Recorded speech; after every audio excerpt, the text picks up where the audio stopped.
Good morning, Your Honor. Good morning. March 25th, 2026, Courtroom 2, Lawrence Superior Court. Calling the criminal matter of Como versus Kelsey Fitzsimmons, 2025, 77 CR 311, scheduled today for continued jury waive trial. Could counsel please identify themselves for the record? Good morning, James Capitosi. Good morning. Good morning, Your Honor. Marita Moriarty. Good morning. Good morning, Your Honor. Martha Coakley for the defendant, Kelsey Fitzsimmons. Good morning. Good morning, Ms. Fitzsimmons. Good morning, Your Honor. Timothy Brayley, Your Honor, for Ms. Fitzsimmons, Ms. Healy, Mr. Leonard, and Ms. Sasser with me as well. Thank you. Okay, thank you for the summary. I appreciate it. You can have a seat. So I wanted to talk about a couple of administrative matters. One is on the view. I've decided that the most efficient, transparent way to handle the travel to and from the view is to do it like we do a jury trial. And that is that I intend to order a bus, and the attorneys, the court staff, the defendant will all travel together on that bus like we do during a jury trial along with our court officers. I think that it lends to some transparency, but also I think it will be an efficient way to travel over there so that whatever escort or whatever arrangements are made, I'm not suggesting I get involved in that, but whatever arrangements are made for security, that we just are in one place. Again, it's what we do for jury trials, so let's do it that way. As for the timing, if I can, I'm assuming we'll go tomorrow morning, or whenever you folks work it out. Just work out the time with Mr. Ruane so he can get the bus scheduled, but we do have a reservation-ish right now, it reserved for tomorrow morning. I would suggest that we, like in a jury trial, we gather in the courtroom. Mr. Ruane announces the case, and then we adjourn for the view and return to the courtroom, etc. So that would be the procedure. Also, after thinking about it on media and public access, or whatever, not access, but the public attending, the crowd control, basically, for lack of a better word. I think that after thinking about it, it's not my place. I think that I don't intend to issue an order. The state police and the local police always do what they do, and they do it well, and they don't need me meddling. And it occurred to me that when I mentioned yesterday about having some space, order requiring some space between folks, I was really thinking of jurors and all that. So again, unless you folks think I need to order it, I think that the law enforcement are skilled at these things, know how to handle it, and they can use their normal discretion. The media typically is allowed to film things, and it should be public in that way, but do you folks believe that I need to order something more specific than that? No, Your Honor. Okay. No? Okay. All right. So, and then the last thing is, administratively, is I emailed you folks this morning. I took a crack at I'd like to have some starting point for when we have our charge conference, when we discuss the law, the law of assault by means of a dangerous weapon. And so what I did is I just basically formulated what would be a jury instruction as a starting point. It was disseminated by email, but you also should have been left physical copies. Mr. Ruane has marked that item as Exhibit C for identification, and we'll just work off of that, and I think that will be the most efficient way. And then lastly, schedule. Commonwealth, you're going to be calling witnesses, one witness, okay, and then you'll be ready to proceed into the defense case? Yes, Your Honor. Okay. All right, let's proceed. Commonwealth, you can call your next witness. Thank you, Sergeant David Strong, please.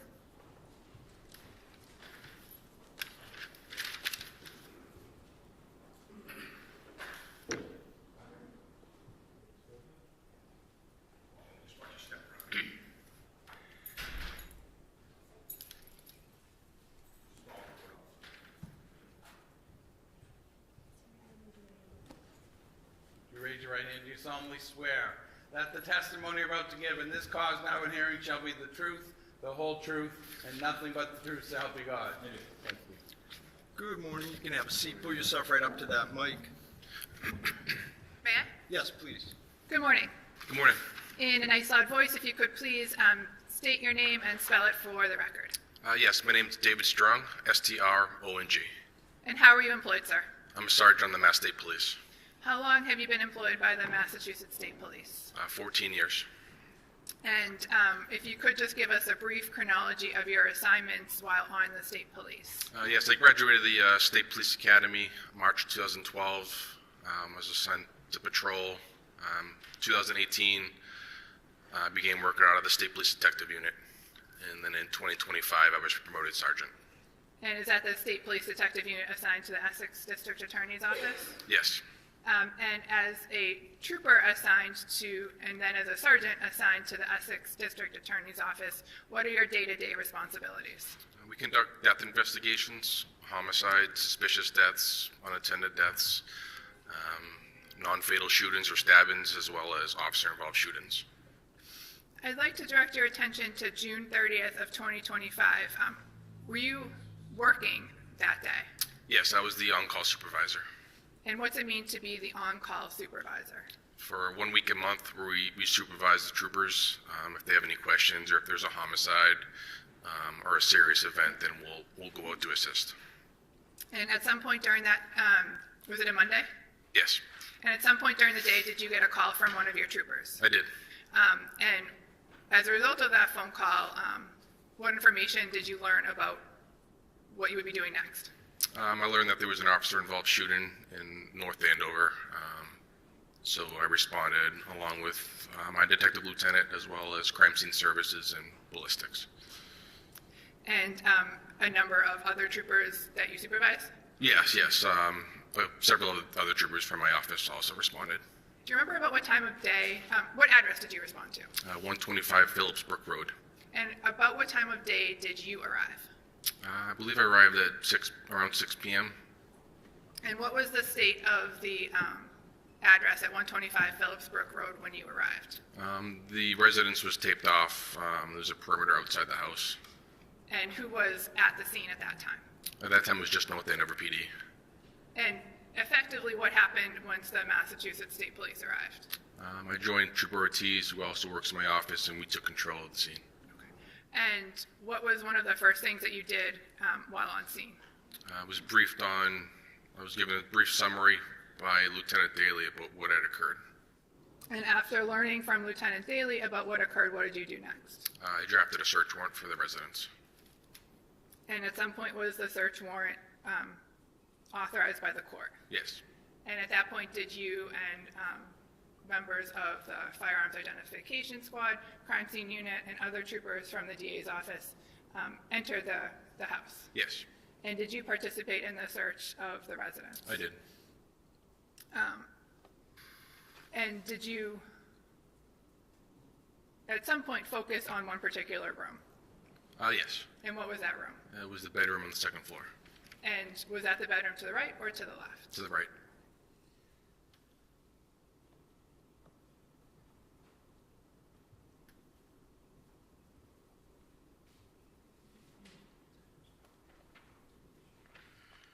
Sergeant Strong, I'm showing you Exhibit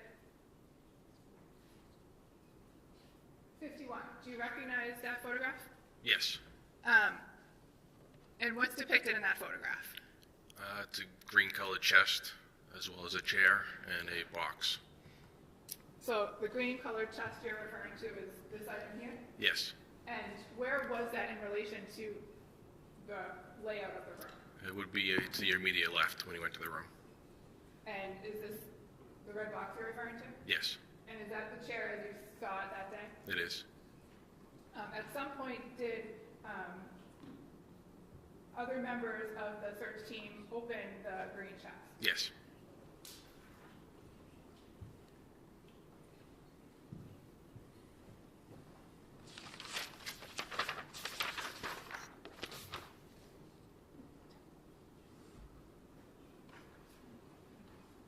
Your Honor, may I approach? Yeah, will there be objections to No, these? you're not Okay. supposed to. They can All right, be so admitted. let's just have them marked and admitted.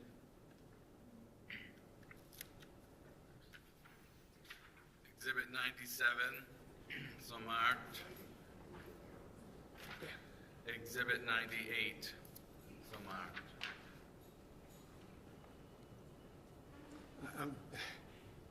It was a 98, 97? And 97 and 98? Yes. Okay, thank you.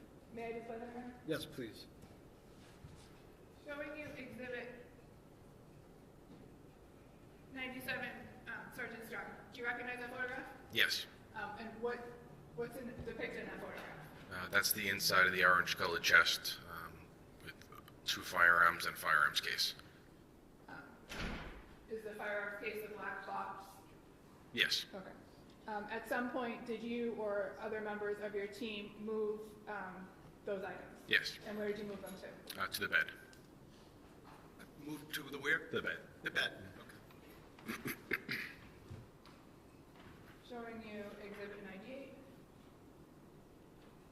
What's depicted in exhibit 98? It's a firearm that was located inside of the box, the gun box. So that was what was in the closed box in the green chest? Yes. And what are these items here to the left? Those were the other 2 firearms that were inside that same chest. So there were 2 firearms, total of 3 firearms? Yes, sir. Okay. Trooper Sergeant, do you know what kind of firearms these were? I believe they were all 6 hours.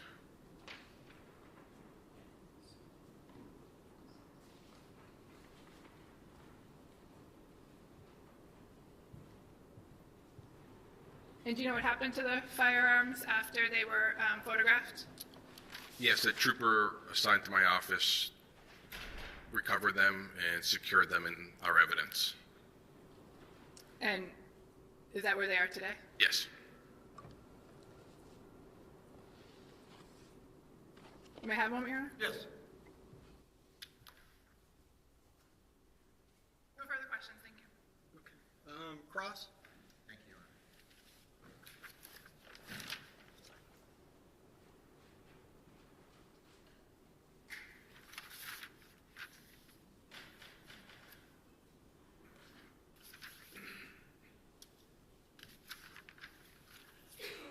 Trooper Strong, good morning, sir. Good morning, sir.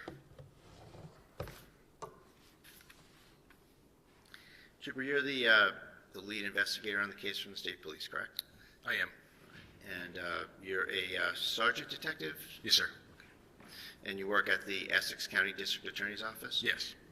Part of your job is to investigate officer-involved shootings? That's one of them, yes. Yes, okay. And do you also do homicides? What's that? Do you investigate homicides as Yes, well? sir. Okay. And in this case, when was it first brought to your attention that there was an officer-involved shooting?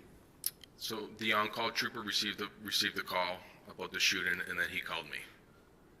And who was the on-call officer? We had Trooper Ortiz. And when you received that call, what did you first do? I notified my detective lieutenant, and we responded to the scene. Is that Detective Lieutenant DeMeo? Yes, sir. And what time was the shooting? I don't recall off the top of my head. Was it approximately 6 p.m.? Around there. And what time did you arrive? Probably 25 minutes after I received the call, 30 minutes after I received the call. All right, 6:30-ish, about Yes. 6:30? Okay. What did you see when you got there? The house was taped off, and there were detectives and police officers standing outside. Now, I'm going to ask you to distinguish between North Andover police officers and state police officers. Okay. When you got there, who was in control of the crime scene? At that time, Trooper Ortiz was there first. and then I arrived. Do you know when Trooper Ortiz got there? It must have been 5 or 10 minutes before I got there. All right, so doing the math, it's about probably 20 minutes where the North Andover police have exclusive control of the crime scene? Yeah, approximately. Did you recognize or know any of the North Andover police officers that were there? No, sir. Did you recognize or know the chief of police for North Andover? No, sir. Did you meet any North Andover police officers when you were there? I spoke with Lieutenant Daly and Lieutenant Domenico. Okay. Who's in charge of that crime scene in this circumstance? Is it the North Andover police or the Mass State Police? Mass State Police. Okay. And as a practical matter, as we said, that transfer could only happen when a state trooper gets there, right? Yes.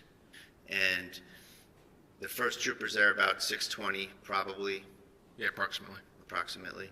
and then you get there around 6:30. Yes. And what was what happened with respect to kind of taking over the crime scene? We just made sure the house was secured. Nobody was inside. Nobody crossed the tape line of the perimeter. And then we knew that we needed to draft a search warrant. Okay. When you got there, did you go in the house? No. When did you first go in the house? Once we got a search warrant. Okay.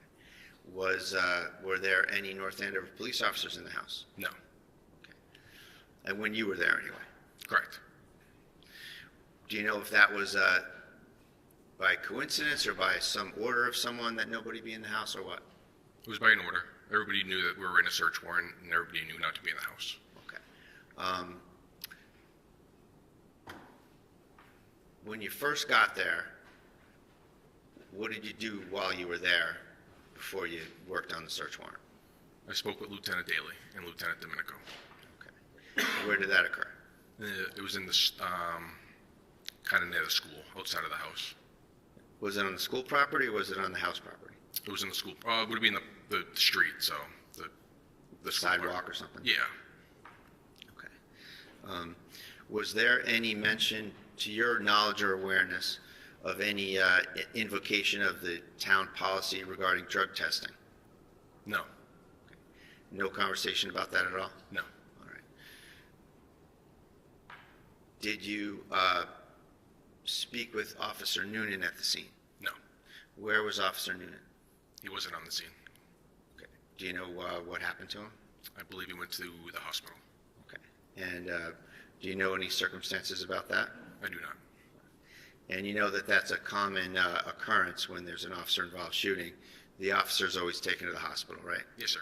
And that's a precaution, but it also gets him out of investigative scrutiny, doesn't it?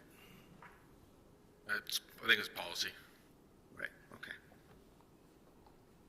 So then you decided to obtain a search warrant, and the reasons for that were what? That the person that was shot owns the house, and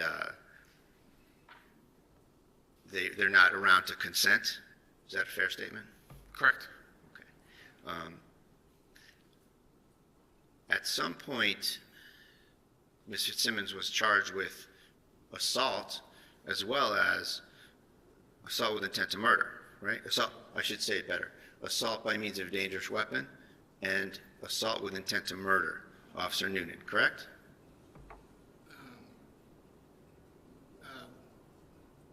Basis? What's the relevance? Well, it goes to what the investigators did, judge potential investigator bias, that they overcharged the case. What happened at the scene? I think it's pretty basic. What did they charge her with?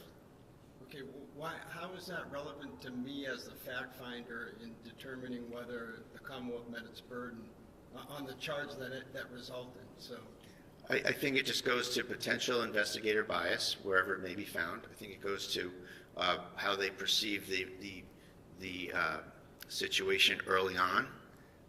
It's part of the case. It's part of the circumstances of the case, Your Honor. all right, I'll tell you what, I'm going to sustain the objection. You can make a proffer if you want to protect the record, but I'm going to sustain the Okay, objection. that's it, Judge, just for those issues. Thank you. Thanks. So Ms. Fitzsimmons was charged, Yes. and that was on what date? I don't want to quiz you. How about July 3rd? July 3rd, yes, sir. Okay, a few days later. Yes. Okay. And on July 3rd, had you talked to Officer Noonan? Yes. Was that the first time you talked to him? Yes. All right. And where was that? North Andover Police Department. And what were the circumstances of that? We met in a conference room at the police department. It was myself and Detective Lieutenant Robert DeMeo, as well as an attorney. Okay. And that was an interview that was recorded on your body camera, correct? Yes. And the body camera obviously takes video and takes audio, right? Yes. And now in that interview, you put your body camera on the desk, right? Yes. And you didn't put the body camera on the person you were interviewing, though, right? I don't recall exactly where it was facing when I put it down. So, but don't you know that we don't have video of any of these officers when they're testifying from your body camera? You mean interview? Yes, I'm sorry, when they're interviewed. Thank you, Your Honor. I tried to do them all consistently. I think I put it in the center of the table. So you know that Noonan's not on video when he's testifying, right? Yes. Okay. So that was a deliberate decision you made to not video the witness that you were interviewing? No. Because, I mean, isn't it important to kind of see the witness's demeanor, reactions to questions, their emotional state when you have a body camera? I felt it was just as important to get the audio as well as everybody else in the room.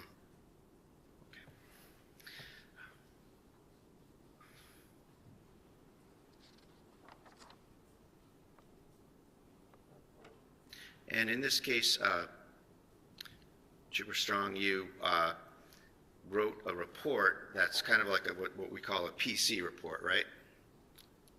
For the You know statement that of facts? terminology? Right. Yes. You, is that your only report in the case? No, I drafted several reports. Okay.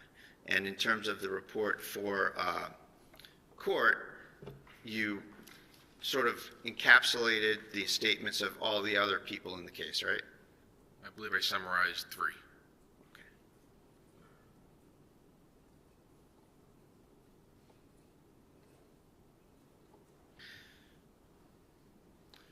Just gonna use some pictures. Yes.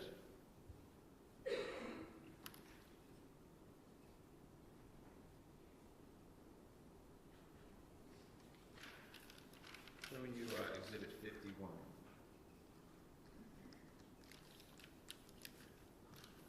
So it's fair to say that Exhibit 51 shows the door frame of the bedroom where the shooting happened, right? Yes, sir. And it shows this chest right here that I'm pointing to. Yes.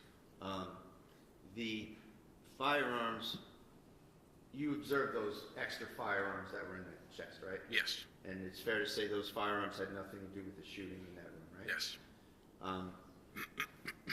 So that's like a chest that has leather trim on it, right? Yes. It has kind of a top that swings back and opens up, Yes.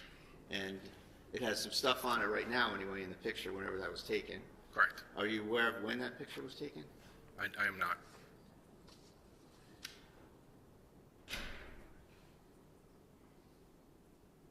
And it's fair to say that the end of the chest kind of lines up with the door frame, right? It's very close. So to get into that chest, you don't really need to disappear behind the door frame, do you? I don't know, sir. I mean, there's a chair there as well, right? I'm not sure where the chair was at the time. Okay, but it's there in the picture, right? It's there in the picture. And the pictures are offered as evidence of the crime scene, right? Yes. Okay. May I have one moment, please, Your Yes, Honor? take your time.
Trooper Strong, what time did you get back with the warrant?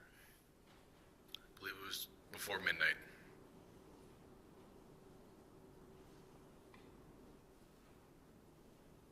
All right, so I just want to get the time frames down when you were at the scene, okay? So you arrived there around 6:30, right? Yes, sir. And then you think Ortiz is there 6:20. Yes. When do you leave to go prepare the search warrant? I write the search warrant in my cruiser. Okay, on the scene. Yes, sir. And how long do you figure that takes you? 2 hours, approximately.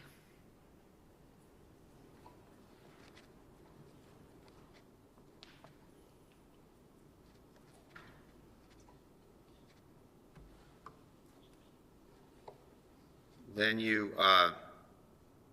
what did you do when you had the search warrant drafted?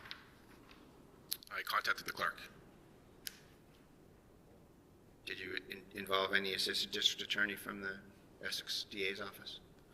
Did I involve one? Yeah. Yes. Okay. And when was that? I believe on scene. On scene? Who was on scene? ADA Guptosi, Detective Lieutenant Rob DeMeo.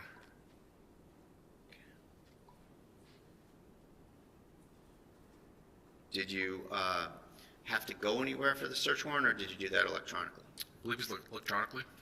And you emailed it to the clerk. Do you know when you emailed it to the clerk? I do not. When did you get approval? It was sometime before midnight.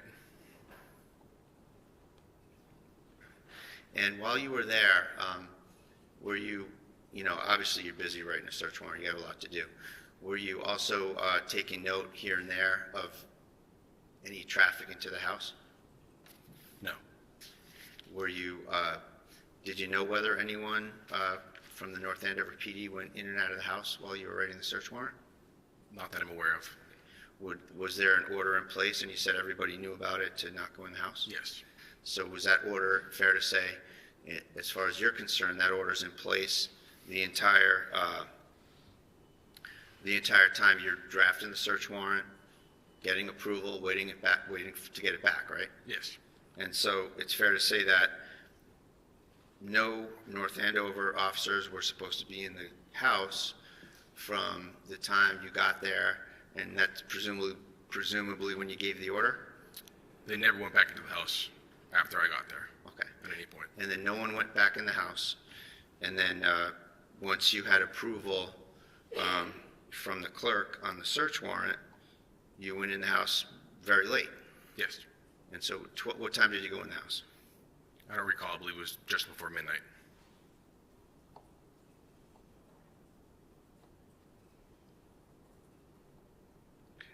Who went in the house with you? Crime scene services, ballistics, and other members from Essex SPDU, State Police Detective Unit.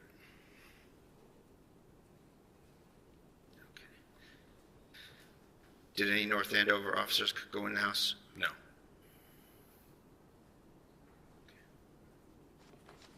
One moment, please, Your Honor. Yes, take your time.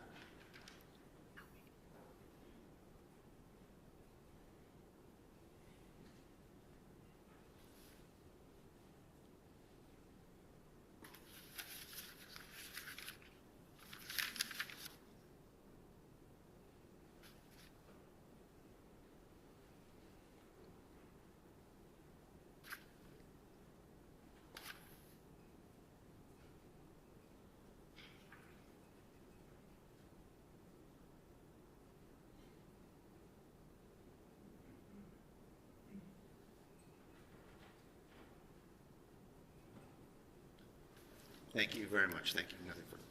Thank you. Any recross? Redirect? Just one issue. Sergeant Strong, you were asked about the timing of the search warrant that you conducted at 125 Phillipsbrook Road. Do you remember? Yes. And is your memory exhausted as to the exact time that the search was conducted? Yes. Would reviewing a report related to the search warrant refresh your memory? It would. May I approach? Yes.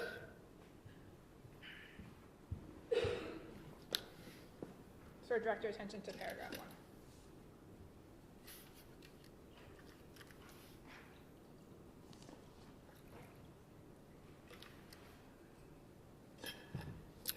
Yes. What time did you and other members of the Massachusetts State Police start the execution of the search warrant? Approximately 11 p.m. No further questions. Any, I'm sorry? No questions. Okay, just for clarification, Sergeant, so the search warrant was approved by a judicial official? Yes, sir. Do you recall who that was? I do not. Was it, do you recall what court the person was from? No, it wasn't Lawrence, Essex County. It was a different county, I believe. Okay, it was like an on-call judge or something? Yes, sir. Okay. Yes, sir. And is it fair to say that I had no involvement in reviewing or approving that search warrant? Yes, it is. And is it fair to say that Mr. Ruane, when you mentioned something about a clerk, had no involvement in the issuance or review of that search warrant? He did not. Counsel, either side wish to follow up on that? No, thank you. Okay. All right, thank you very much, Your Honor. Sergeant. You may step down. Commonwealth, you call your next witness? Commonwealth rests. All right, the Commonwealth rests. All right. And is there a motion? There is, Judge. Okay. I'll stand on the papers. All right, so it's paper 90. You've been provided, Commonwealth, a copy? Yes, I received it via email. All right, defendant's motion for a required finding and not guilty. Let me just read it.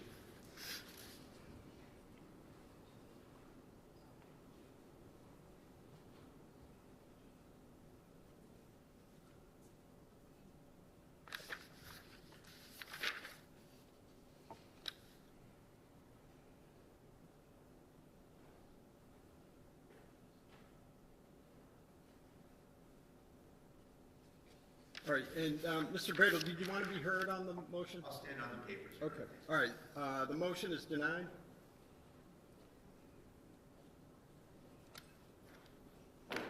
And the defense, you can call your first witness. Yes, Judge. We're going to call Ms. Maureen Teresi. She should be outside.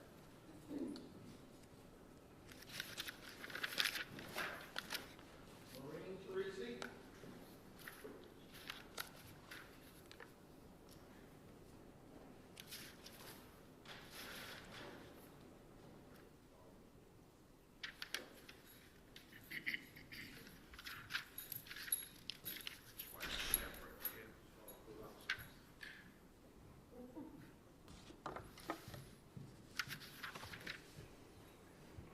Could you raise your right hand?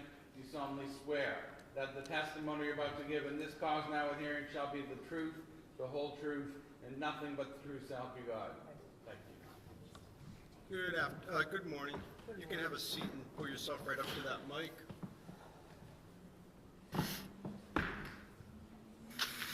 May I inquire, Your Honor? Yes. Good morning, ma'am. Good morning. Please state your name and spell your last name. Maureen Teresi, Torrisi, And where do you live? in North Andover. Okay, do you live in a condo complex there? I do. What do you do for a living? I am a stay-at-home mom, I guess. I guess I'm retired. What are you retired from?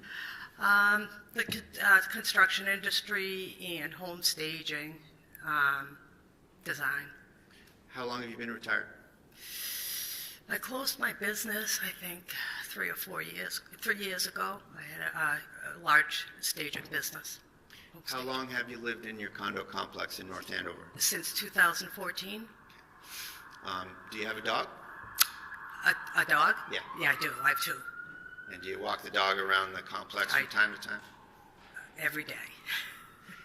Do you, in the course of walking your dog, have you ever made the acquaintance of one of your neighbors named Mr. Noonan? I have. And do you know who that is generally? I do. Right, and how do you know him? Walking the dogs. I knew him as Duke's father, And Duke which is a Duke is dog. his dog's name. I've spoken, just in passing. The dogs interact and, just general talking about the dogs and whatever. So I'd spoken to him a few times and his wife, about the dogs and just general Neighbors stuff. making small talk. Absolutely. Okay.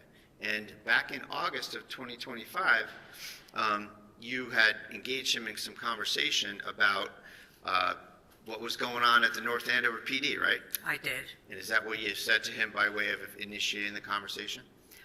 I did, yes. The beginning of it was just that, I had a razzing relationship with him, just regarding things going on in the world. And so what I started with is, how do you like what's going on, in the world today or whatever? And he's like, I love it. And then I had asked, what's going on with North Andover, the town of North Andover? He's, What were you referring to when you said that to him? what was going on at the department, as far as, the shooting, the cop being shot. And did he? And he first said, what do you mean? And I said, well, that press conference, the first press conference that was given made no sense. And at that time he said, I'm the shooter. What he said? I'm the shooter. He said, I'm the shooter. And what did you take that to mean? I said to him that he was the one that shot the other officer, is what I took that to mean. Right. And then what happened? I had asked him if, well, first I said, oh my God, I'm so sorry. I know when police officers have to discharge their weapons, it affects them, and I can't imagine having to do that with a colleague. I'm sorry, I didn't quite get the end of that. I said I couldn't imagine having to do that to a colleague. And what did he say? And he had said to me that,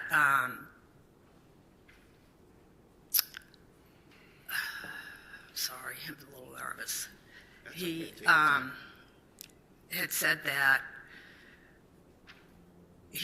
there was no choice to it. He had no choice, that he had to, she had the gun pointed at him when he came into the bedroom.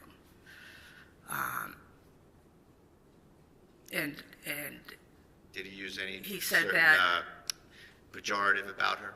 I'm sorry? Did he use any certain pejorative about her? I What did he call her? What did he call her? Mm-hmm. Well, he didn't call her that at that time. He explained very, very briefly what had happened. And he said that when he came into the room, she had the gun pointed at him. And that, it clicked. She clicked it. And I said, so there was no bullet there?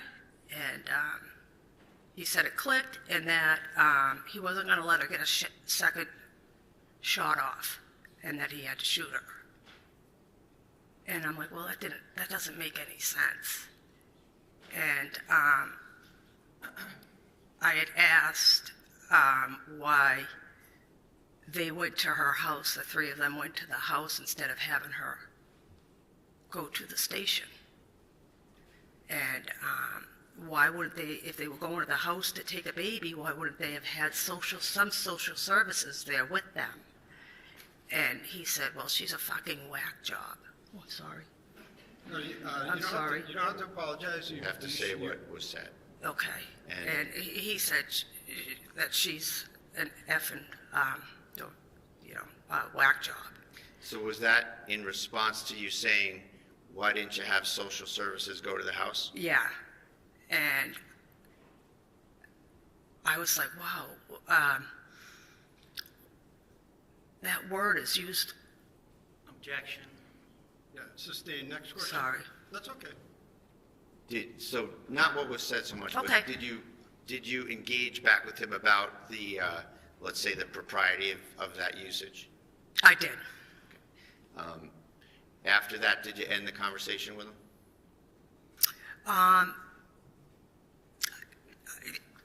There was a little more conversation, and then it ended, yes. All right, thank you very much. Thank you very much. How did you get involved in this case? How did I get involved in it? Yeah. I didn't. Well, no, how did they know you heard this? Objection, relevance. Overruled. After the conversation that we had had, I was shocked by it. I didn't even know Pat's first name or But his how last. did you contact someone? I did. And a little bit after we had the conversation, probably a week afterwards, I did contact somebody. Who? That Mike Crawford, that I knew was in contact with the defense, and, you know, because I think there was a hearing, I'm not sure, but I know that Mike was in contact with them, and I contacted Mike And so when was this? When was this conversation? with Mike. No, with this conversation with Pat. It was August 20th. August 20th. Yep. Okay. You were interested in this case from the beginning, right? I'm sorry? You were interested in this case from the beginning, weren't you? No, I mean, I was interested in what was going on in my town, yes. You're Maureen Sullivan's Rissy, correct? I am. And you post, and you make comments to newspaper articles, don't you? About this? Yeah. I could have, yeah, Okay, sure. can I have picture on it? Yes, you've shown it to defense? Yeah, they have a copy. Well, that's you, right? You reposted something on July 10th, correct? When was this? July 10th. Okay, yeah. And what did you repost?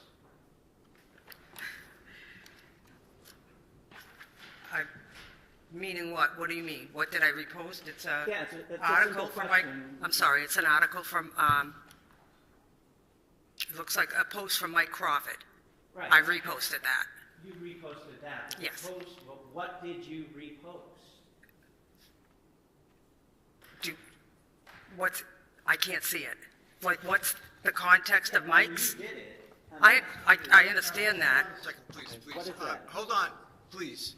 I'm not raising my voice, anything more than to just have a timeout, but hold on one second, ma'am. Just wait for, and Mr. Gubitosi has to do the same.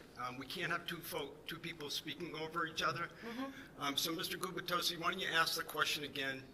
All right, thank you. You don't remember what you reposted? I can't see, no. Okay, From maybe- July 10th, I can't read.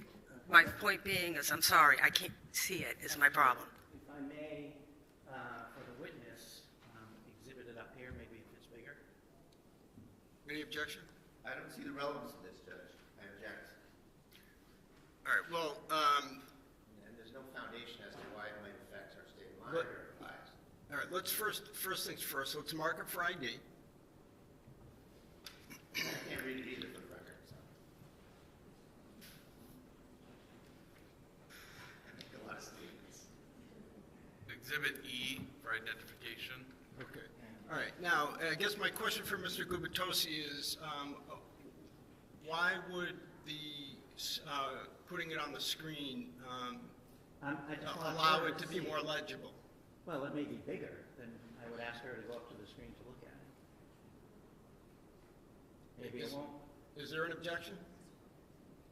I can't read it, so I don't know what it says, so I don't know if I should Okay. object to it. All right. So let's take it a step at a time. So you can put it on the screen. She can take a look and just yes or no whether it allows her to read it. You can get off the stand and approach the screen if you'd like.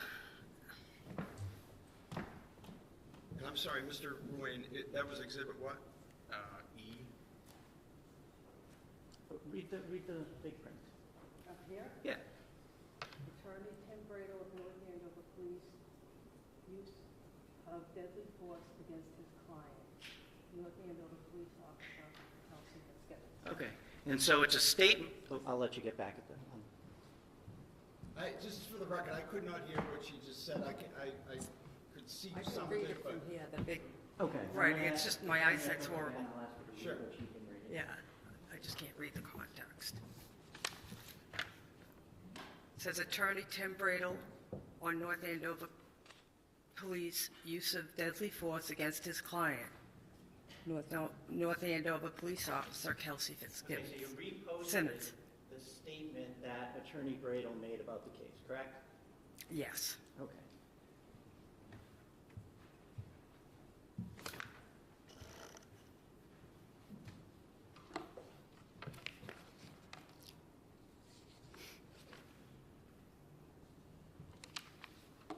Now, you said you comment to about news articles also, correct? I have no idea. What, Okay, may I what do you, approach again, Your Honor? Yes. I'm going to show you and just ask if you can look and see if you recognize that. What's that date? August 14th. Okay, and do you see something that you wrote?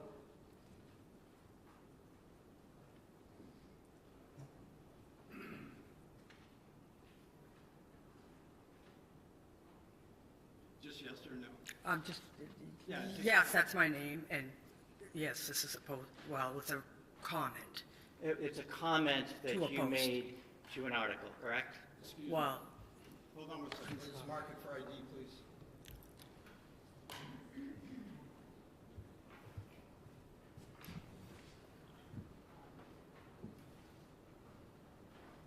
And, Mr. Bradley, you've seen this? I have, Okay. Exhibit F, so marked. Thank you. So August 14th, you commented, correct? I did. Can you read what you said? Can I read it? Can you read out loud what you said? Oh, sure. Joseph LaHood, I'm commenting too. Sure. Yeah. Got proof or evidence of this narrative? This incident was a setup from the get-go. Their narrative will not pass the smell test. I hope all involved are ready for their tireless scrutiny that independent media will bring to light through extensive research. Ask Norfolk County, Mass State Police, and Canton Police are doing these days. We have just begun. So we have just begun. So you feel like you have a stake in this game? Not at all.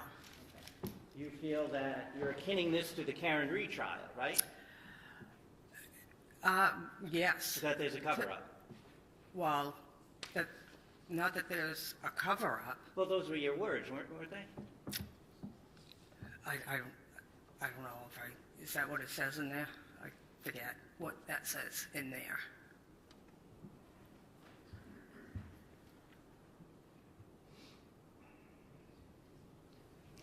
A setup from the get-go, correct? Correct. And tireless scrutiny that independent media will bring to light through extensive research. And then Correct. you mentioned Norfolk, Mass State Police, Yep. and the Canton Police. I did. Correct? Yep. Okay. So a cover. Well, yeah, it's the judicial system seems to be going awry, and there's more eyes on things now. Okay, I'm going to show you something else. I'm sorry, I don't have a copy of this. Let's have that marked on your way out. Thanks.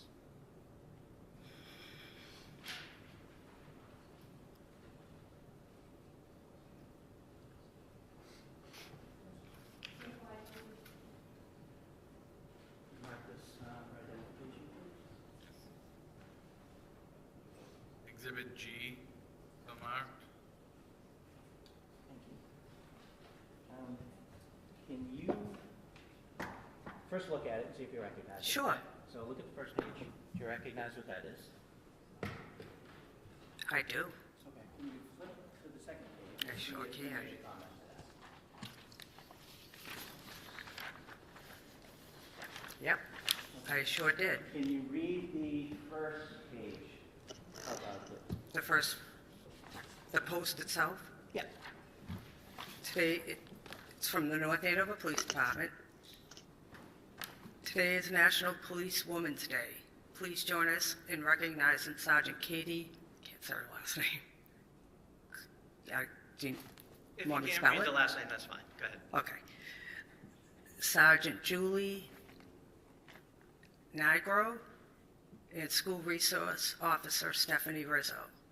They have over 43 years of combined experience, and it shows, as all three demonstrate strong leadership inside and outside our department walls. We appreciate their immense dedication to helping both residents and visitors in the North Andover community every day. Thank you for your service. And you commented on that, correct? I sure did. What did you say? Wow, let's hope they stay safe from their colleagues. Thank you. I have nothing else. Redirect?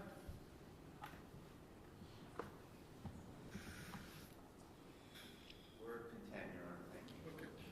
All right. You may step down. Thank you, sir.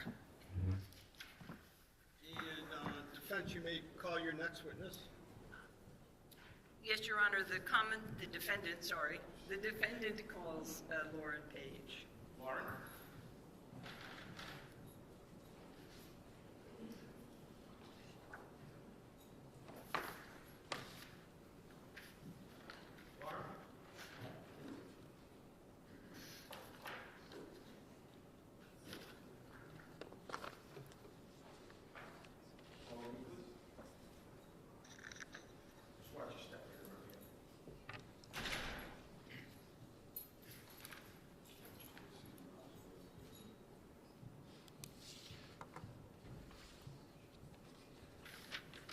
Could you raise your right hand? You solemnly swear that the testimony you're about to give in this cause now in hearing shall be the truth, the whole truth, and nothing but the truth, so help you God? Yes. Thank you. Good morning. You can have a seat right there. You pull yourself right up to the mic. May I proceed, Your Honor? Yes. Good morning, Mrs. Page. I'm going to ask you to give your full name, first name, last name, and spell it, mostly for our stenographer, if you can do that. Sure. Lauren Page, Lauren, Page, Page. Okay, I'm just also going to note that because the windows are open, occasionally we have fire trucks go by, so if we hear that, we'll stop our conversation, okay? Sure. Thank you. Mrs. Page, you're the mother of Kelsey Fitzsimmons, is that correct? Yes. Do you see her in the courtroom today? Yes. And you have to say yes or no again for the stenographer. Yes. And what's she wearing today? A white blazer. Can I have the record reflect, Your Honor, that this witness has identified her daughter as the defendant? Yes. Thank you. Now, Kelsey's father is Stephen Fitzsimmons, is that correct? Yes. And is he your ex-husband? Yes.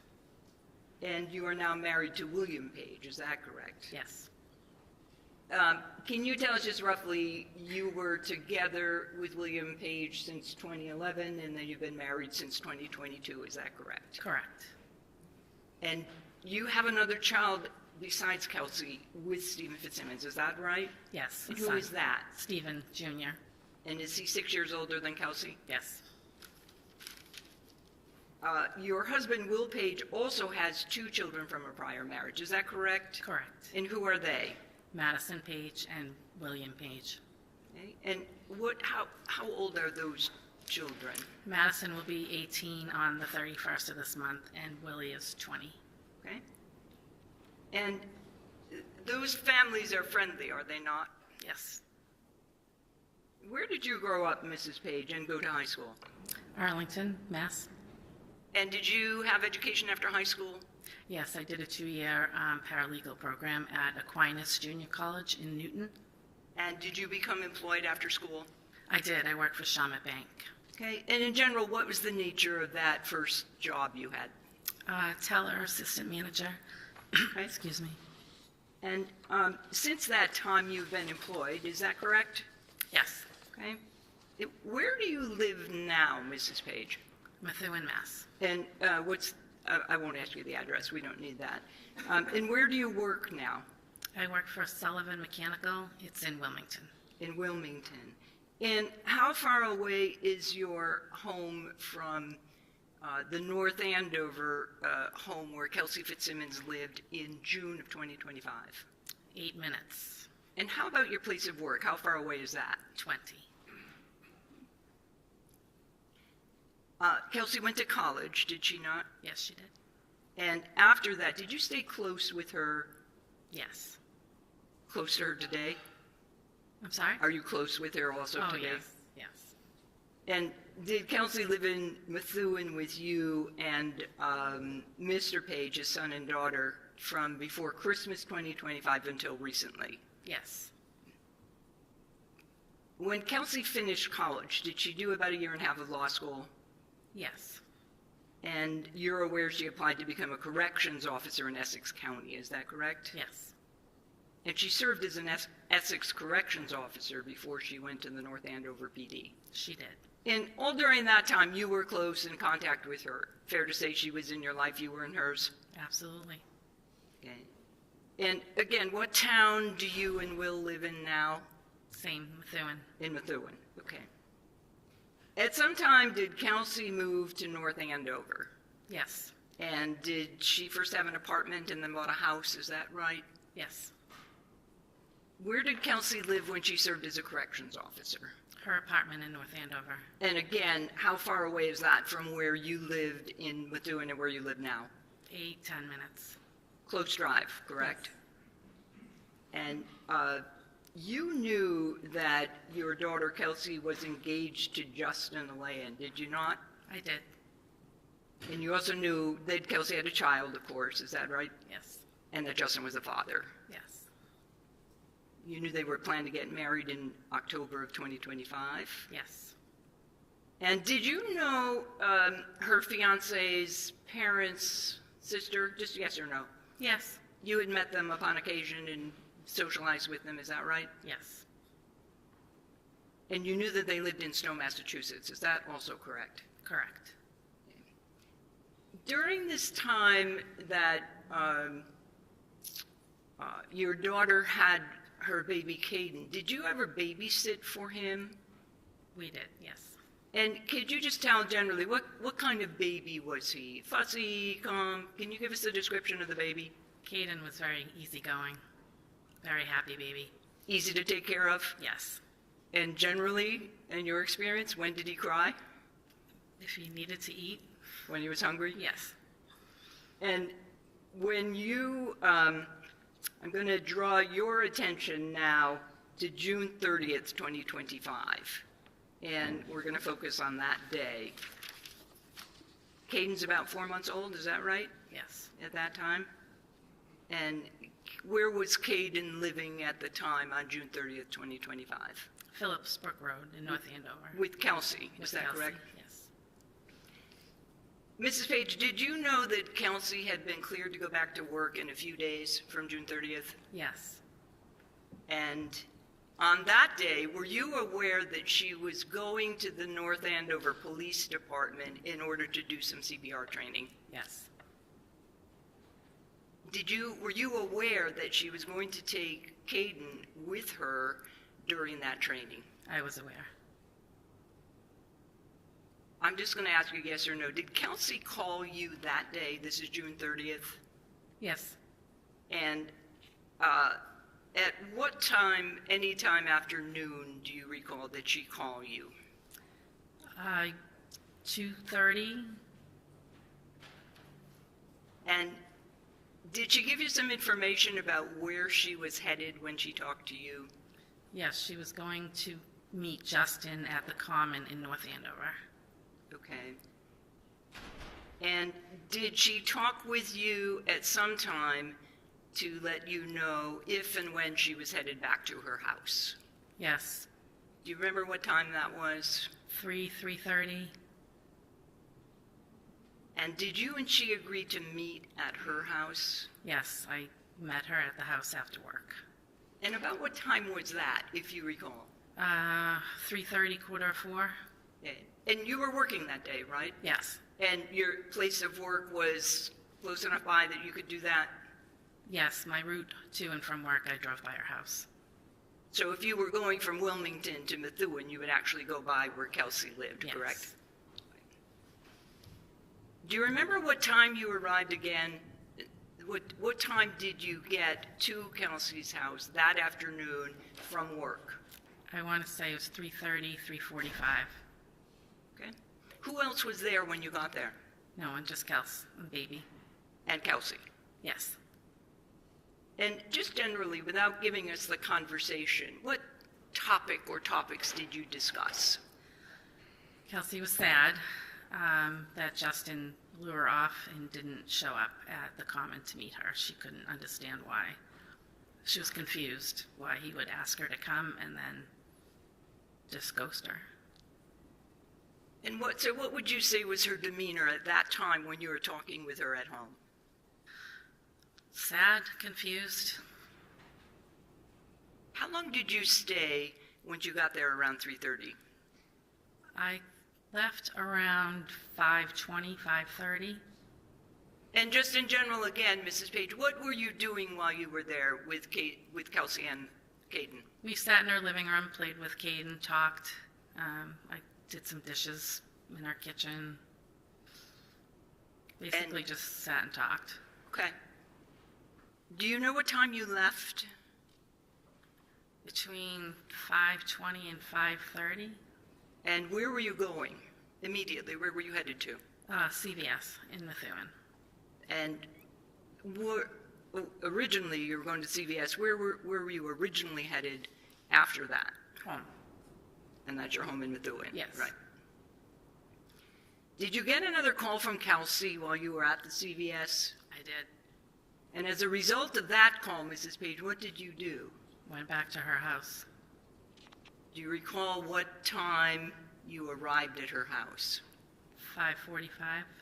So it's a pretty quick time between the time you left, went to CVS, and then went back. Is that correct? Yes. Tell us again the time to drive to CVS from Kelsey's house. Under 10 minutes. Okay.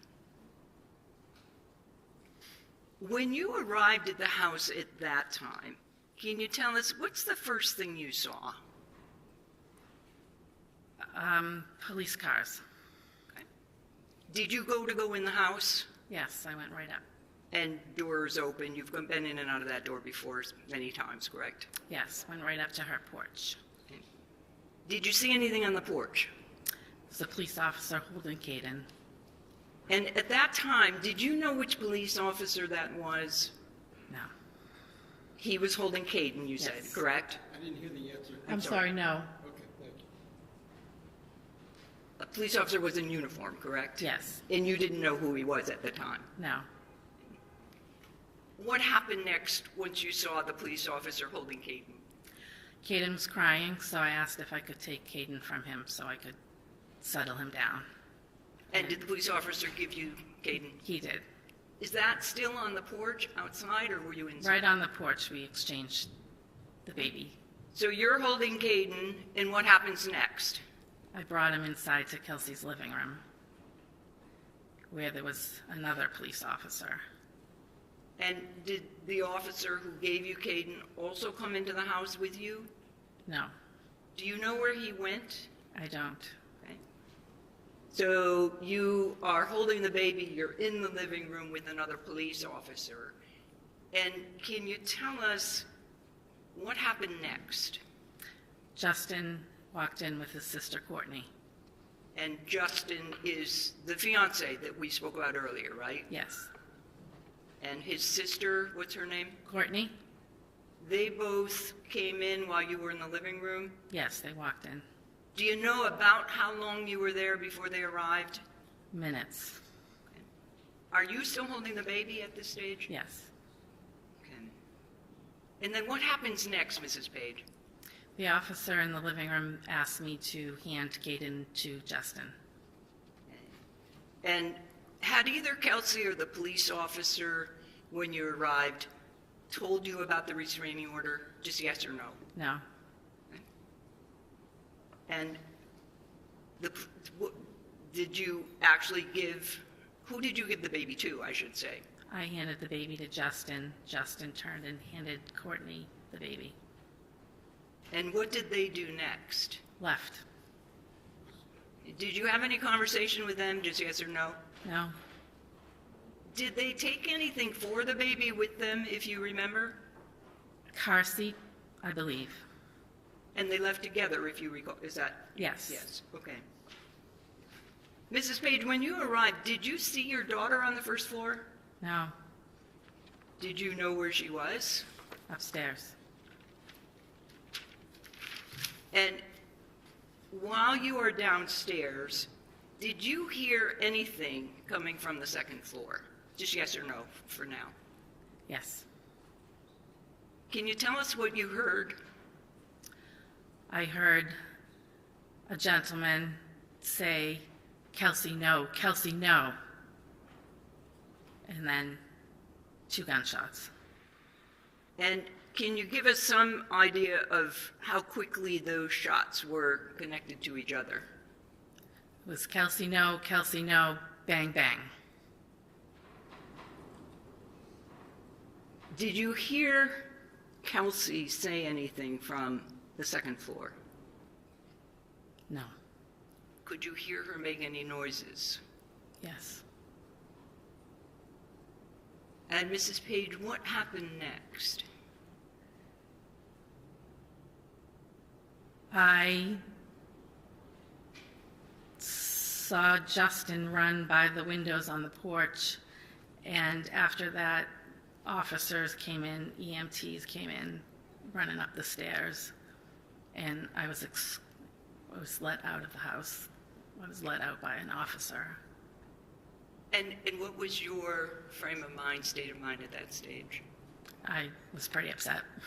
And were you making any noise? I was screaming. When is the next time you saw your daughter, Mrs. Page? At the trauma room at Mass General. Your Honor, I have nothing further. No questions, ma'am. Okay, all right, thank you very much. You may sit, you may stand down, thanks. And defense, you may call your next witness. Yes.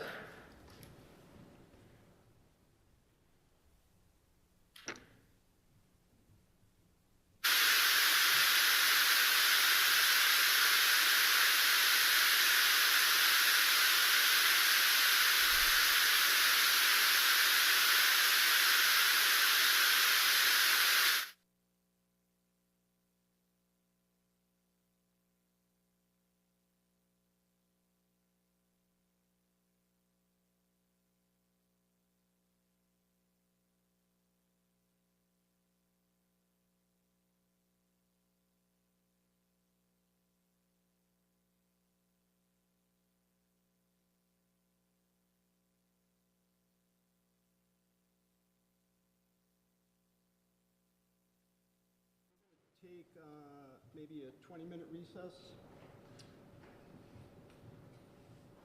And we will stand in recess. All rise. Court stands in a 15-20-minute recess. Please exit the courtroom quietly for other sessions up and running. Thank you.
Record on the Kelsey Fitzsimmons matter.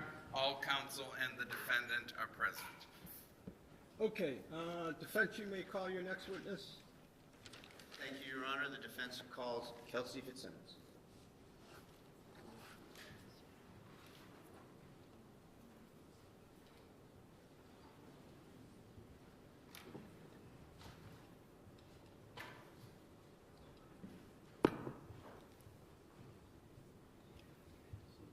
Would you raise your right hand? Do you solemnly swear that the testimony you're about to give in this cause now at hearing shall be the truth, the whole truth, and nothing but the truth, so help you God? Yes. Thank you. You may have a seat and put yourself right up to that mic.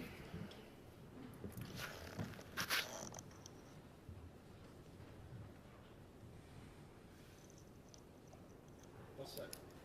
Thank you, Your Honor. May I inquire? Yes. Thank you. Good morning, miss. Good morning. State your name and spell your last name. Kelsey Fitzsimmons, Fitzsimmons. How old are you? I'm 29. Excuse me. Do you mind just pulling that mic Yes. a little bit closer just so that we can hear you? Is that better? And I didn't hear your last answer. You're how I'm old? 29 years old. 29. Okay, thank you. Yeah, that's better. Thank you. And what's the town of your residence? Currently, Newburyport. Where'd you grow up? I grew up in Methuen? Methuen, Massachusetts. And did you live there your whole life? Most of it, yes. Did you go to high school there? I did. And where did you go? Methuen High School, When did you graduate? 2015.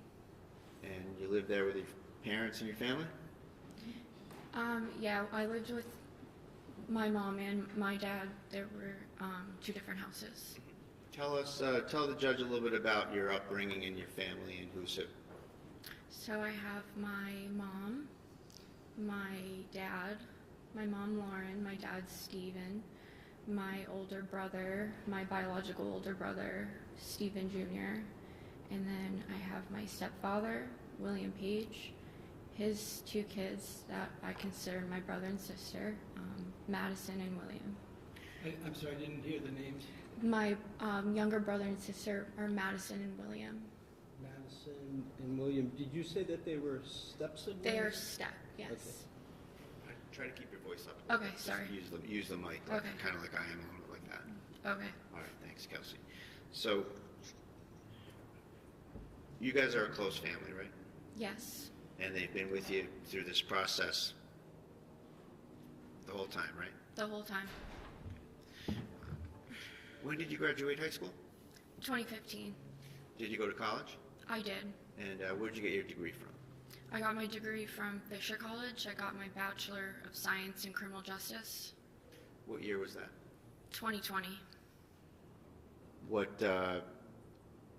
were some of the awards and distinctions you received at Fisher College? I think my junior year, I was inducted into the Criminal Justice Honor Society.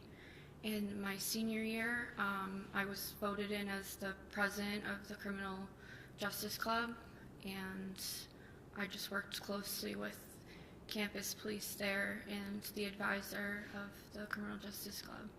Did you work while you were in college? I did. Where'd you work?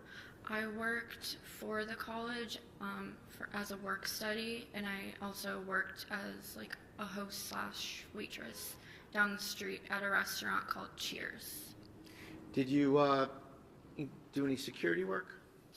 Yeah, in 2016, I was hired by Fenway Park Security, and I believe I worked there in 2017. And like throughout all of Fisher College, I worked for campus police as a work study, like a dorm proctor, checking IDs of students. Okay. After graduating Fisher College, you had the B, is it a BA or a BS? Yes. BS in criminal justice. Yes. And what was your kind of goal for your life and your career with that degree? When I graduated, it was the peak of COVID, so everything got a little confusing on what my next steps were. My plan originally was to try to go straight to a police academy, but when I graduated, there was no police academies running, so I decided to because I love school, I decided to further my education and go to law school. Where did you go, and tell us about law school a little bit.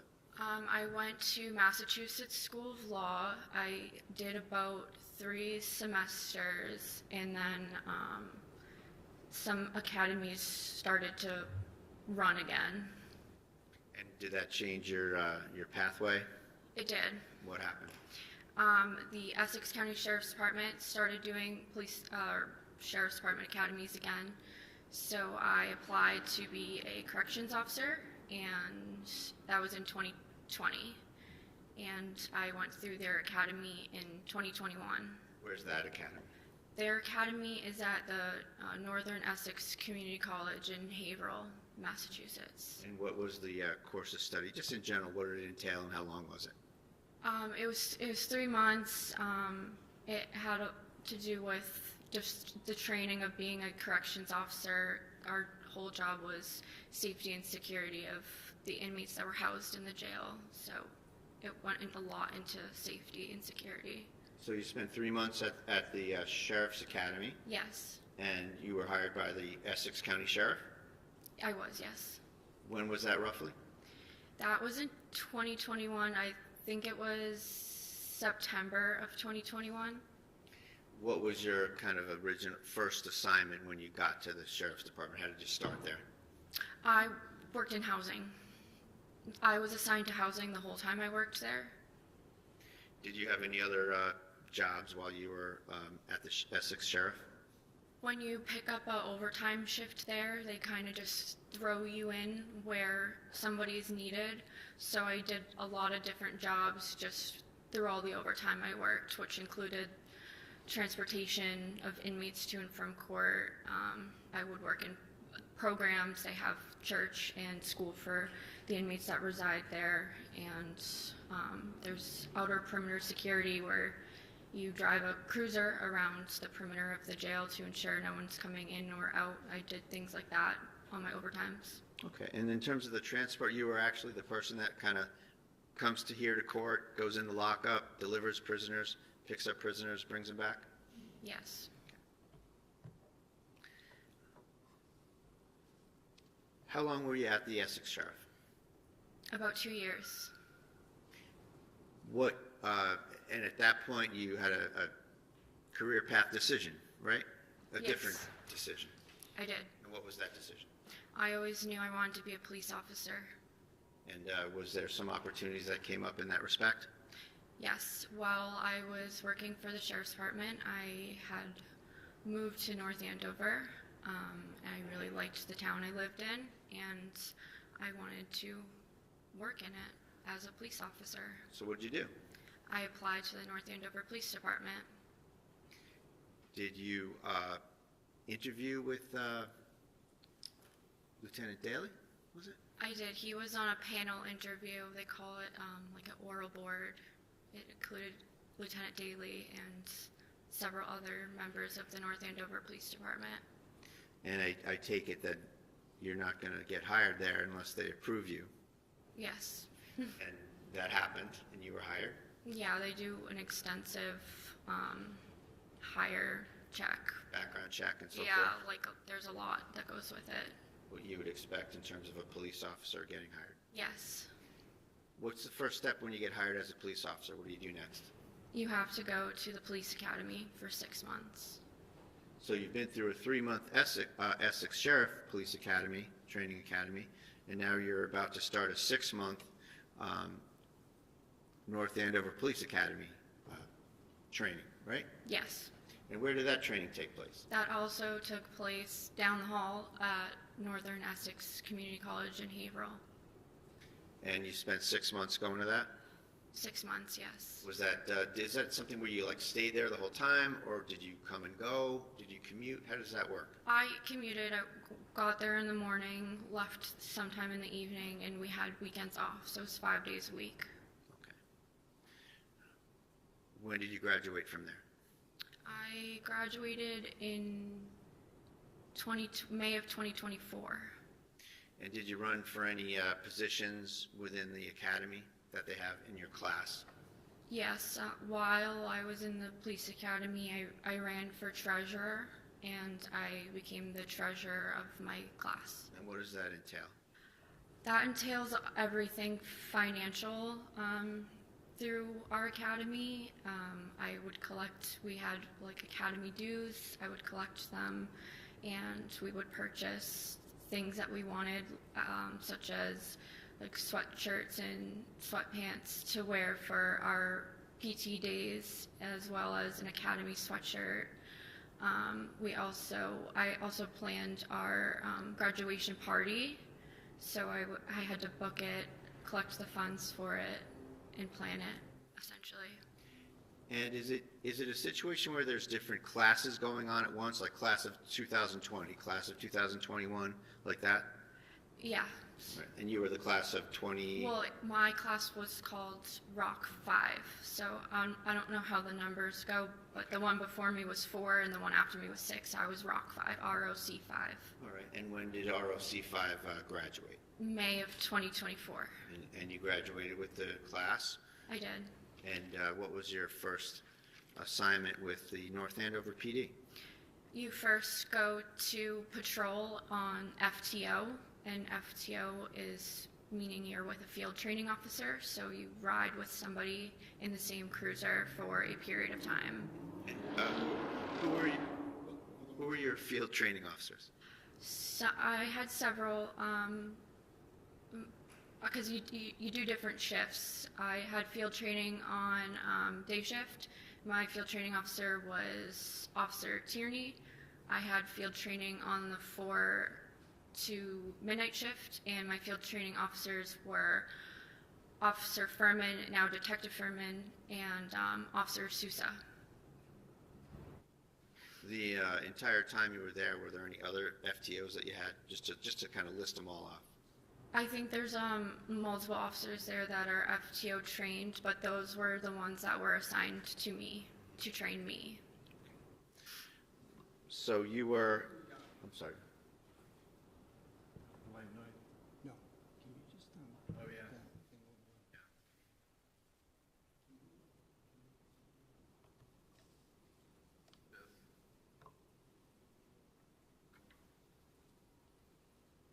Thank you. So, Ms. Fitzsimmons, in your employ at the North Andover PD, you assumed the job of a regular patrol officer at some point, I take it? Yes, I was a patrol officer. And after you finish with field training officers, do they have some sort of a say in how you function in the field and report back to the administration or the supervisors about how you're functioning? Yeah, so the supervisor on your shift, your field training officer gives them, I think it's a weekly report of how I did on calls and what calls we went on together and how I performed, stuff like that. And eventually, I don't know exactly how many weeks I was on field training, but after it's complete, the sergeant will take you in his cruiser, and you drive his cruiser and respond to calls or make traffic stops, and then he decides if you are signed off on. And I was signed off, and that day I got my own cruiser. And when was that, if you remember, just roughly? I think it was in end of June or early July of 2024. And just a few things I want to just tick off on the list of things a police officer does. Did you serve restraining orders? I have before. Have you testified in court? I have. And you've made arrests? I have. Now, at the time, moving over to your personal life, at some point you met someone named Justin Elaine, right? Yes. And what was your experience with Justin Elaine in a nutshell? My experience in a nutshell, we met through Facebook. We went on a few dates. We ended up hitting it off. While I was in the academy, we were dating. He is a North Andover firefighter, at my police graduation, he pinned me, and then I would see him on calls sometimes, and we eventually moved in with each other. We got engaged. We had a baby. And what was the baby's name? What's the baby's name? My son's name is Caden. How old is he today? He's 13 months. And Justin Elaine is the father? He is. What happened on June 30th of 2025? On June 30th of 2025, I woke up in the morning. Let me be more specific. Okay. I'm sorry. Did he take any actions relative to you in terms of your relationship that day? Yes.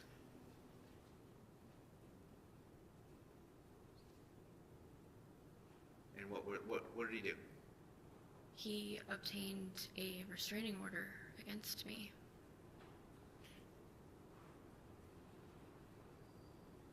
Is it fair to say that he broke up with you via a restraining order? Yes. I did not speak to him. I realized our relationship was over when a restraining order was handed to me. Okay. So let's rewind to the events of that day, okay? Okay. So that morning, were you home? I was. Who was home? So my sister slept over the night previous, so June 29th to June 30th. So she was over in the morning. Maddie? That's Madison, yes.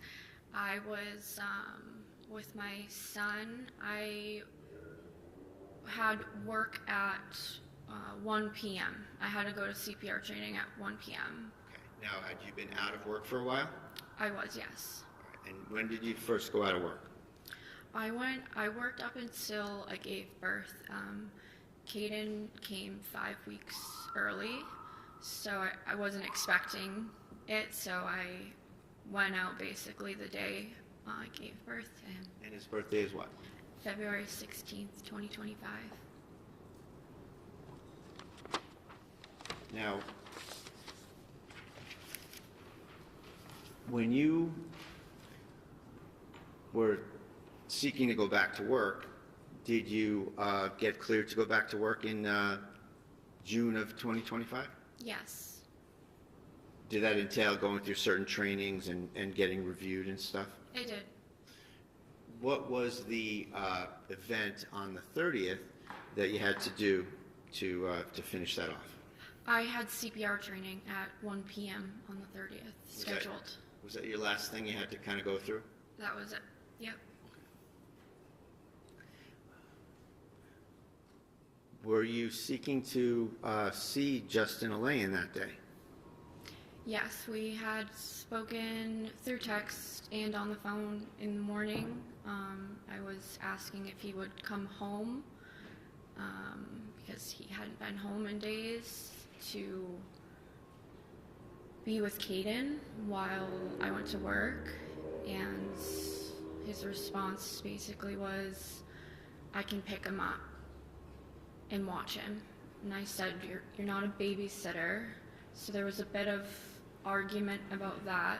Text argument. Yeah, it was like, you're his dad, you're not a babysitter, you can come home. I don't understand picking him up and watching him. That was very odd for me to hear as his father.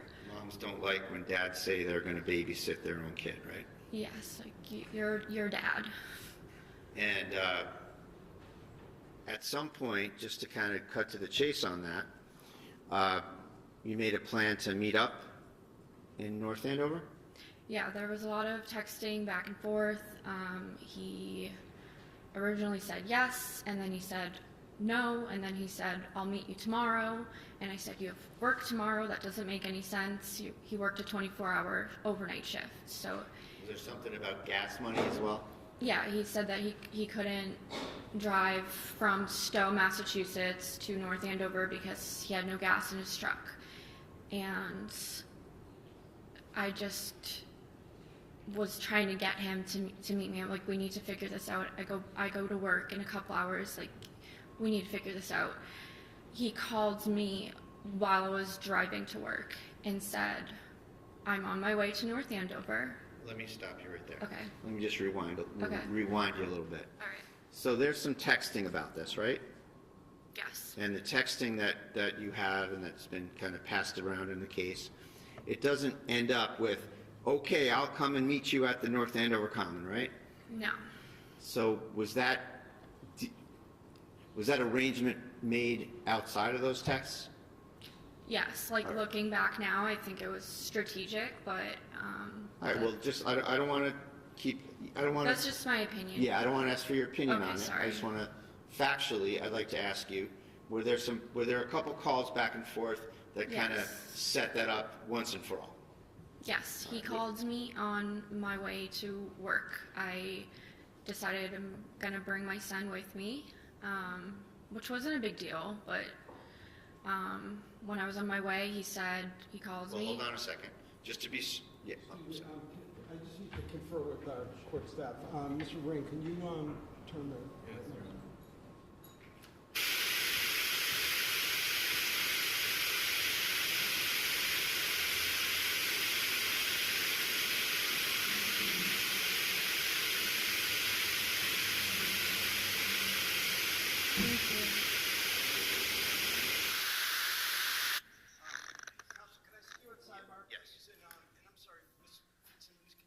Of course, yes.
Recess, and I'll come back in a couple of minutes.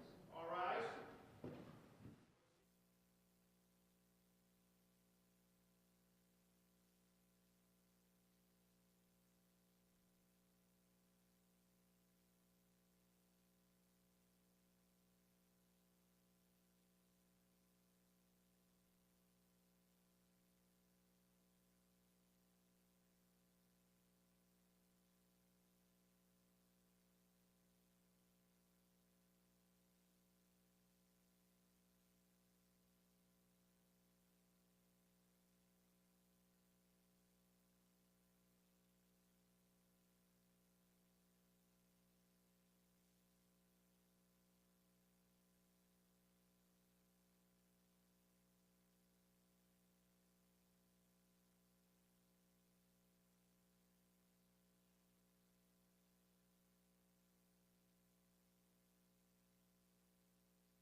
And Ms. Fitzsimmons, could you retake the stand? Thank you. Take your time.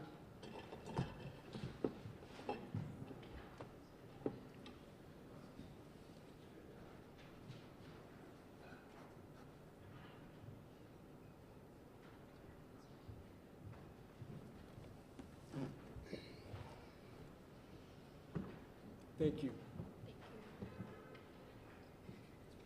And just, again, pull yourself up to that mic. Yep.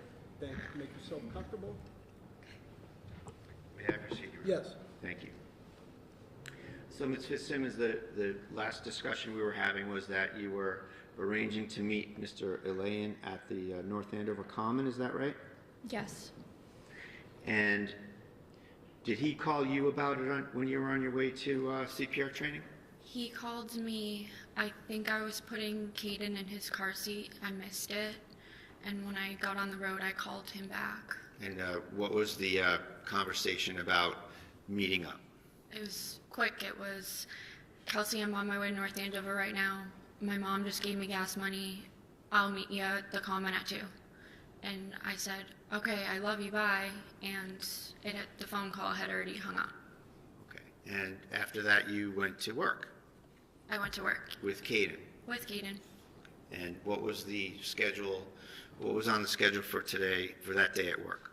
It was a 1-hour CPR training, so it was going to go to about 2 p.m. So it was 1 to 2? Yes. Did you get there on time? I think I got there a couple minutes early. What was the layout when you got there? Who was there? Where'd you go? What was the general kind of mood of you going there? So I knew it was going to be held in the community room. I was told prior that's where it was going to be held. So right when you walk through the officer's entrance of the police department, the community room is the first door on your right. So I just entered right through there. And you had your baby? I did. And it's fair to say this isn't a visit to the police department where you're in full uniform or anything, right? No, I was in a t-shirt. And that's because you're going to be training, working on, those rubber dummies that you train for CPR with, right? Yes. Okay. Who met you when you got to the police department? Who was there? Detective Gordon was conducting the training. I'm sorry, did you say Gordon with the G? Gordon, yeah, Gordon. And you saw him? Yes, he was conducting the CPR training. Did you see any other friend and colleague officers around that time period? I saw Lieutenant Domenico as well. And did you have a chat with him? We didn't really talk because I was in the middle of the training. It was just we waved to each other when he was walking out of the door. What happened with Caden while you were doing the training? I asked Detective Gordon if he wanted to hold him because I figured he hasn't held a baby in a long time. So it's kind of funny seeing guys that haven't held a baby in a long time and they're like, but. Did he hold the baby? He did, yeah. Okay. And is he someone that you trust to hold your baby? Absolutely, yes. Do you let just anybody hold your baby? No, Detective Gordon was my drill instructor for my 6-month police academy. So I knew him more because of that. I saw him every day for 6 months. You trusted him? Yeah. And how did the training go? It went fine. Normal. Passed. How long did it take? It takes about an hour. What time did you finish? I think it was around 2 p.m. Who else did you see while you were at the station? Just Lieutenant Domenico. I had texted, I was supposed to pick up my radio from an administration office upstairs. And I had texted the person that was giving me the radio and said, I'm just going to grab it tomorrow because I was more focused on go to the park. So I was like, I can just drive to the station tomorrow and grab my radio. Were you, quote unquote, on the schedule? Yes. Start soon? Yes. And what was the schedule when you were going to start? I was going on to the day shift, which is 8 to 4 p.m., and I was supposed to start on July 4th. You left the police station at about what time? Detective Gordon walked me to my car. I probably pulled out around 2:05. Where'd you go? I drove down Osgood Street to the Common. Who's this guy, Hunter Hassam? That was one of Justin and I's mutual friends that lives in the town of North Andover. Did you go by his house? Yes, so the only logical way to get to the Common from the police station is to take Osgood Street, which is what I did, and he lives on that street, so I had to drive by his house when I was on my way to the Common. Did you see anything at his house that surprised you? Yes. What did you see? When I drove by, I saw Justin's truck, and at first I thought nothing of it. I thought maybe he got into town before I got out of training and stopped in, like that would be normal. But then I started noticing other cars I recognized there as well. And Whose cars were those? I saw my maid of honor's car, Katrina Caruso. I also saw people standing outside near his pool. I know I saw his sister, Courtney, Justin's sister, and I know I saw Michelle Mitchell, which was another one of my bridesmaids. So I was like, what is going on right now? This meeting was not something that you knew about? No, I was supposed to be meeting Justin, and Justin was at our mutual friend's house with people, and I just was so thrown off. I was confused. Did you actually see Justin as part of those people you saw around his pool? I drove by quick. I saw a group of people. I recognized the trucks and the people I did definitively see, yes. I know Justin was there. From the truck? Yeah, from his truck. Okay. So in terms of your confusion, are you wondering if he's there or if he got a ride to the Common or something like that? Why didn't you just stop there and say, hey, what are you doing? Well, because I was just driving by, and then I was like, well, that was weird. So I tried calling Justin, and then that's when it just communication stopped. No more, he was not answering my texts. He was not answering any more phone calls. I even went as far to text his friend Hunter and say, what is going on right now?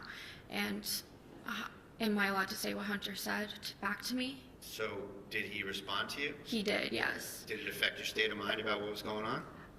No, it confused me even more because he said, oh, everyone's just meeting up for people who forgot things at the house from the bachelorette party that happened a couple of days prior. He said everyone was meeting there to pick up things that they forgot. And I was like, meeting in North Andover. And I was trying to make sense of it, and I was like... Did that add to your confusion? Yeah, because I was like, this person lives... Sorry. Yarn, do you have a question? Yeah, I just, so who said this and how? I didn't catch. So I had texted when Justin had stopped answering me. Yeah. I texted his friend whose house he was at, and I knew he was there because I had to drive by from... This is Hunter? This is Okay, Hunter, all right. yes. Now I get it. Okay, yes. Okay. So I texted Hunter, and he told me everybody was meeting there to get things that they left at the bachelorette party. And it's like, that's in my mind, that made me even more confused and didn't make sense because everybody lives here, there, why meet in North Andover? Let me stop you right there. So as a result of that kind of adding to your mindset, sounds like adding to your confusion, right? Confusion, yes. Did you stick to the plan to go meet him at the Common, or did you divert somewhere else? No, I went to the Common. Okay. And you got there what time? It was probably like 2:10. And did you wait there with Caden? I did. And approximately how long did you wait, if you can remember? It was at least an hour. It could have been more. Did he ever show up? He never showed up. What time, did you make a decision to get out of there at some point? Yeah, well, I was receiving other phone calls, which were adding to my confusion. Not what was said, but from whom? They were from Michelle. Okay. And she was the woman who testified here yesterday, right? Yes. And she indicated that she was trying to meet up with you, and you were... To get coffee. And you were trying to focus on I said, meeting with Justin. Trying to meet Justin. Okay. Like, I love you, I'll call you later. Trying to meet my fiance at the park. To Michelle, you said that? Yes. Okay. Did you go home after that? Yes. What time did you go home? It was at least an hour after 2 p.m., so sometime around maybe 3:30, because I know I was waiting a while at the park. Caden's bottle had run out of milk, or formula, I had to go home. Now, as you sat here for the last couple of days, you've heard a lot of business about where you parked your car. Do you remember that? Yes. So you didn't park in your driveway, right? No. And you're adjacent to a school at 125 Phillips Brooks Road, right? My neighbor to my right is a And school. I should say for the record, your home is 125 Phillips Brooks Road. That's my home. Single family house in North Andover, right next to what school? The Atkinson Elementary School. And there's a big parking lot next to your fence line? Yes. All right. And when you came back from the common, you parked in there. Yes. Why did you park in there? Because I didn't know what was going on. I knew something was going on. I first have my fiance just not showing up to meet me and not talking to me anymore. And then somebody that doesn't know I saw them trying to call me, and they're trying to meet up with me. I'm trying to meet up with Justin. And a bunch of other people were there that didn't make sense, and I thought they were going to come to my house or something, so I didn't want anyone to know I was home. So I just parked at the school. Okay. Did this have anything to do with the North Andover Police Department? It had nothing to do with the North Andover Police Department. So you parked at the school, and as a young new mom, you probably had a lot of stuff you had to carry. I had his diaper bag, I had him in his little carrier, and I think I had my phone in my hands and my house keys. And you walked around and you went to your door? Yeah, it was genuinely a 60-second walk to my car to my house. Sure. From my car to my house. And you went into that porch door that we've seen on the video here. Yeah, my front door, it leads to a porch. And then you got up on the porch and you make a left into another door into the house, right? Yep. Okay. What happened when you first got home? What did you do? I made Kaden a bottle. I called my mom. I asked my mom if she would come over because it was like, what do I do? Like, what's going on? So you wanted some support from mom? Yeah, so like advice. My mom's my best friend. I knew she'd come over and maybe like have a different. Figure this out. Yeah. Sorry, I'll withdraw that, Judge. I'm just trying to move on. What was your? Mr. Brado, I'm sorry. I assume the objection is for leading? Repeatedly, yes. Okay. All right, yeah, if you could just stay away from leading, thank you. What was your state of mind about having mom come over? I was sad. I was really confused. And I wanted her advice. How far away does your mother live? She lives in Methuen, so her house is about 7 to 8 minutes away, but I think she was on her way home from work at the time, and she has to drive right by my house, or my old house. How was Caden at the common and then getting home? How was he behaving in terms of fussiness, or was he okay, or sleeping, or quiet, or what? I ran out of his bottle while at the common. I thought I'd brought enough. I think if my if our plans played out, I would have had enough for the taking a walk in the common. But because I was waiting for so long, I ran out of his bottle and he started crying. I drove right home. And then at home, you made another bottle and started to give him the bottle? Yes, beat him. Okay. What time did your mother get there? Approximate. Like maybe 5 to 10 minutes after I got home. And you sat, did you visit with your mom for a while and consult with her on the situation? Yeah, we sat on my couch while I fed Kaden. She did some, like, my house was messy, so she was just trying to pick up around the house a little bit for me. And we were just talking. Okay. And did she leave at some point? She did. When was that? Probably had her over for about an hour. So maybe like 5 o'clock she left.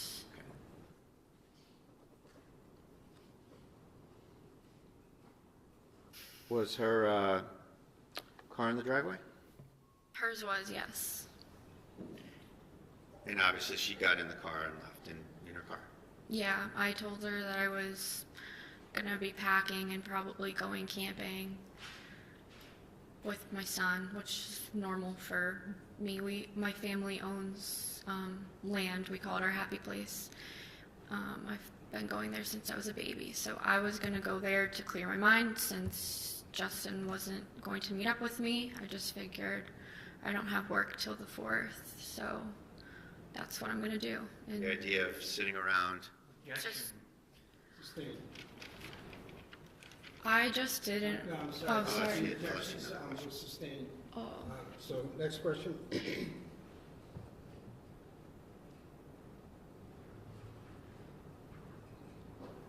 Why did you want to go up to the land? To clear my mind, I've brought Kate in there 2 times before, and like for a 4-month-old baby, he crushed it up there. He loved it. So I just thought, I texted Justin, I'm going to my land. He knows what that is. He proposed to me there. He knows I call it my happy place, and I told him I'll send you pictures when I get service, and I love you because there's not good service up there. And that was the last thing I ever said to Justin. When your mom pulled out of the driveway, did you get a visit from the North Andover police? I heard someone knocking on my front door when I walked up to the porch. How long after your mom left did the police knock on your door? I know now approximately 3 minutes. And what were you able to do to figure it out pretty well? My home has a lot of surveillance. My dad owns a security company, so my home had a lot of surveillance outside, so I was just curious, like, how long was it after my mom left that the police came? And I believe it was about 3 minutes approximately. Can you use the video system to refresh yourself on time intervals and such? Yeah, yes. And while we're on that topic, are there timestamps on the clips from your house? Yes. And do you have any knowledge of the accuracy of those timestamps? At some point, one of the daylight savings happened, so my cameras were 1 hour off. And how off? Like which way off were they? Like if it said it was 5 o'clock, it was actually 4 o'clock. Okay, so it's an hour ahead. Okay. So, hour ahead. All right. So in terms of any clips that come from your house, does the timestamp show hour ahead? Yes. Okay. So are you referring to what's in evidence? Yes. Okay. All of those video clips? Yes, Your Honor.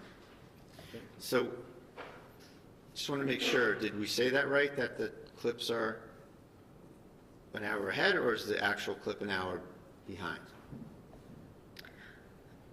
I have to think about this, I'm sorry. It's okay, we can come back to it later. I do that all the time, that's okay. How long after your mother left did you hear a knock on the door? like 3 to 5 minutes. Where were you when you heard the knock? I was sitting on the couch feeding Kaden in my living room. What did you do when you heard the knock? I put the bottle on the coffee table. I got up with Kaden in my arms, and I opened up the door. You walked out on the porch and I walked out on the porch. So there's like 2 doors. My front door leads to a porched-in area. Walked out onto the porch. I opened up the front door for 3 police officers. And who were they? It was Lieutenant Daly, Officer Noonan, and Officer Houston. And Lieutenant, let's just go through each of them real quick for a second. Okay. Lieutenant Daly, you talked about in terms of training and hiring and all that, right? Yes. And what about Officer Noonan? What was your relationship at the time with Officer Noonan? He had transferred after I had already started. We were on the same shift for a brief time. On one of our shifts, there was a really horrible call. So we'll get to that, but just Okay. generally in terms of your relationship. That's just like how our relationship kind of even started. That's why I brought it up. That's how we became like texting each other and kind of more than just like, you're just my coworker and I never talk to you, to we've had conversations and talked about personal things. Did you think well of him? Yes, And to your knowledge, did he think well of you? I think so. So now you mentioned a particular call. Yes. And just so we don't have to dwell all over it, it's a call that involves a murder, suicide, and the murder victim is a young baby, right? Yes. And when was that call? It was in August of 2024. Was that response just you and him? I believe I was the first officer in with Officer Cuevas, and then Officer Noonan came. It was like pretty much when something like that comes over the radio, everybody starts heading there. But the call was in my sector, so the sector I was assigned to that night. So I was the closest with Officer Cuevas. So we walked in together. And just to encapsulate it, the call involved administering first aid, and it was a difficult call. Yeah. And that's kind of the source of when you sort of broke the ice with Officer Noonan? Yeah, we stood outside of the scene for a long time, all of us, everybody who was on that call, and we talked, and then the chief had asked us to, we were like out of commission for the night. Other officers came in and filled in for us, and we had like a meeting debrief in the chief's office. He had pizza delivered. Okay. And just in general, fast forwarding all the way to June 30th of 25, did you ever have any problems or issues with Officer Noonan? No. Did he ever, to your knowledge, did he ever have any problems or issues with you? No. So there's Noonan. And then who's the third officer there? Officer Houston. And we saw him testify here as well today, yesterday, right? Yes. And what was your relationship with Officer Noonan? Noonan or Houston? I'm sorry, Houston, thank you. I was closer with Houston, probably out of the 3 of the people that were at my house that day. Houston and I were friends. He came to my engagement party. He was invited to my wedding. We have the same type of dog. I think they've met before. The dogs, I mean. Yeah. He was a work friend. He was a work outside friend. of Yeah. So these 3 come to the door. What are the circumstances of how they come in the house? Did you let them in, or how did that happen? I opened the door, and Lieutenant Daly immediately put his foot on my front porch, and we didn't just come in, and I was like, okay, all right. I didn't hear that one. When I opened the door, Lieutenant Daly put his foot into my porch, and they just said, we need to come in, and I said, okay. And then did you turn around and you and Kaden walked back in the house and they followed you? Yes. So what happened when the four of you, five of you, got into the living room area? They asked me, Lieutenant Daly asked me to put Caden down in his car seat. They've referred to it as like a rocker, it does rock, but it was his car seat. And I was in the middle of feeding him, so when I put him down, he was obviously crying, and I was like, whatever this is, I'm gonna hold my son, because they had a folder. I knew they were gonna give me something. At that moment, Yeah. did you have any idea what was going on? No, I knew, obviously I knew something was going on. The police are in my house, my coworkers, but when they told me to put Caden down, I was like a little hesitant because I'm in the middle of feeding him, and then I listened, I put him down, and he started crying, and I was like, no, I'm gonna hold my son, whatever this is, like, I'm gonna feed my baby and read it. So I picked Caden back up, and I had him on my lap while I opened the envelope, and that's when Lieutenant Daly said, Justin filed a restraining order against you. Okay, so you're trying to read it, and he's talking to you, and the baby's crying? Nope, baby you're isn't feeding crying him. anymore. I picked him up, and I'm feeding him. What did Daly say to you about the situation? I asked a lot of questions, like why? I was supposed to meet him at the park, like a couple hours ago. I'm confused. He said he didn't know anything, and I said, do you have the affidavit so I can read what I'm being accused of?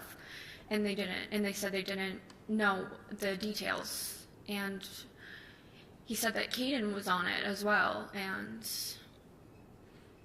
Did that affect your state of mind? Yes. How so?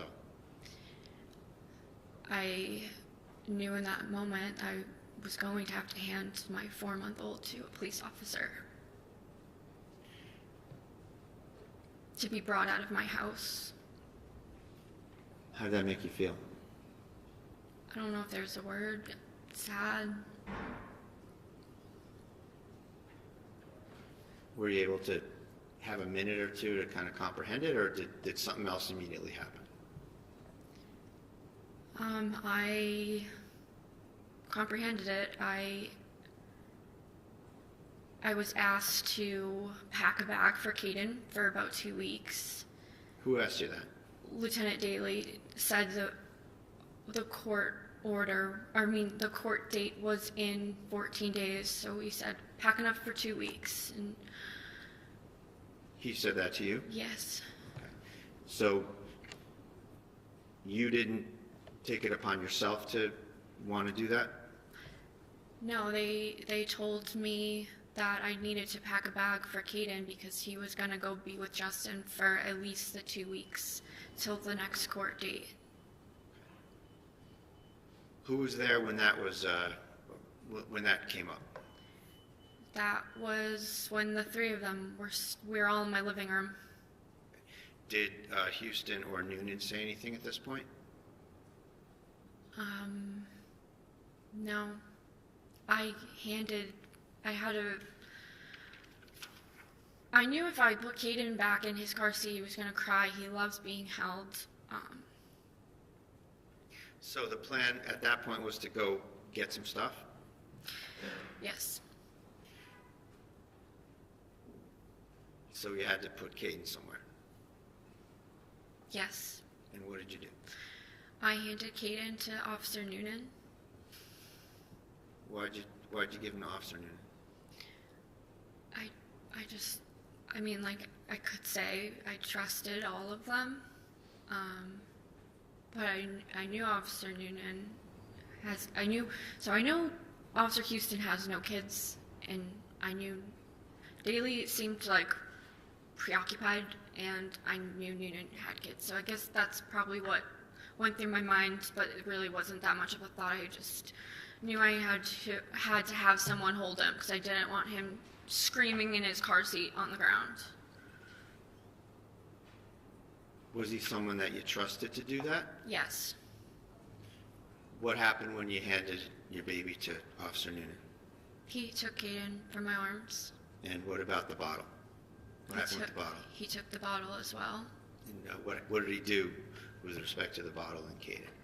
He was trying to feed him.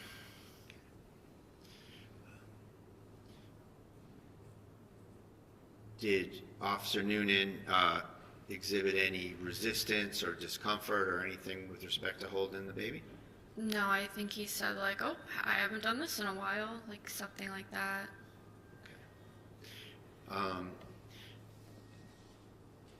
What was your intention at that point to do?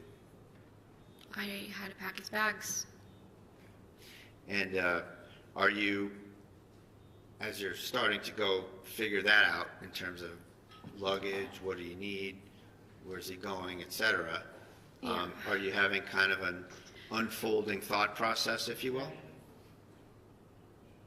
Sustained.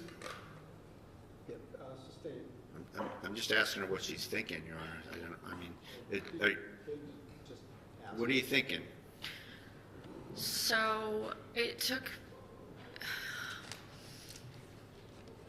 I grabbed one of my duffel bags and I first went in the kitchen, and as I was putting the bottles in the bag, it was just kind of like all setting in exactly what was happening, and there was just so many unknowns. And as I was packing things, I was like, okay, Justin just broke up with me via restraining order. We have a wedding in 4 months. Caden is not going to be with me for 2 weeks. That's an eternity for a mom, any mom. And everyone was just brushing over the fact that it was 2 weeks. And I was like, 2 weeks without Caden? Like, and I just kept, in my mind was just going fast, like, I can't work overtime because I have a son now. I can't afford my home by myself without overtime. It was just, I lost everything. Even my doggy was on the restraining order. Maverick, my dog Maverick, was on the restraining order.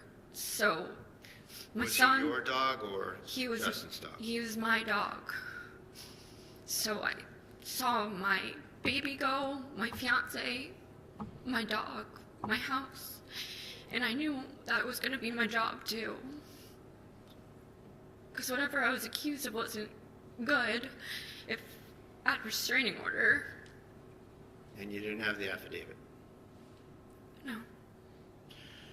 Where did you go after you went to the kitchen with the duffel bag and the bottles? I went all around the house because his diapers were in one room on shelves. His bottles and formula were in the kitchen. His toys were in the living room, and his books and stuff were upstairs with his clothes. Tell us what you did on the first floor before you got upstairs. What was the packing there? On the first floor was bottles and formula, and he was just getting introduced to like purees, and I had just ordered purees from Target, so I packed all those too. Then I went into the, thank you, I went into, it was like our exercise room. It had shelving on the wall, and there was just like a ton of boxes of diapers. I just put those aside and was like, 2 weeks, a lot of diapers, so take the boxes. And then I went upstairs. All right, before you got upstairs, part of the order was that you had to give up your firearms, right? Yes. Did you say anything to the officers about the location of your firearms? Yes, I did. What did you say? I told them that they were in the basement. Was that true? No. Why did you tell them that? Because I didn't want them to take them away. Why not? Because I wanted to be alone with my firearm and take my life. When did you make that decision? I made that decision as I realized I had just lost everything in a 15-second conversation with my coworker.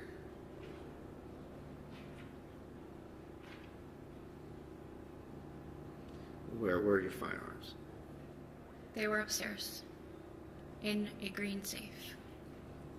bedroom? in my bedroom.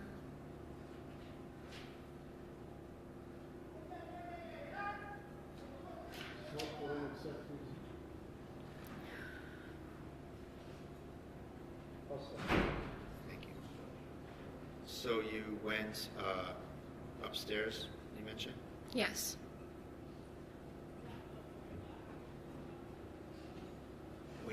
What was your state of mind at that point, whether or not Justin was coming over or not? I didn't think Justin was coming over. I knew that Caden was going to Justin, but I would never think Justin was coming over. Why not?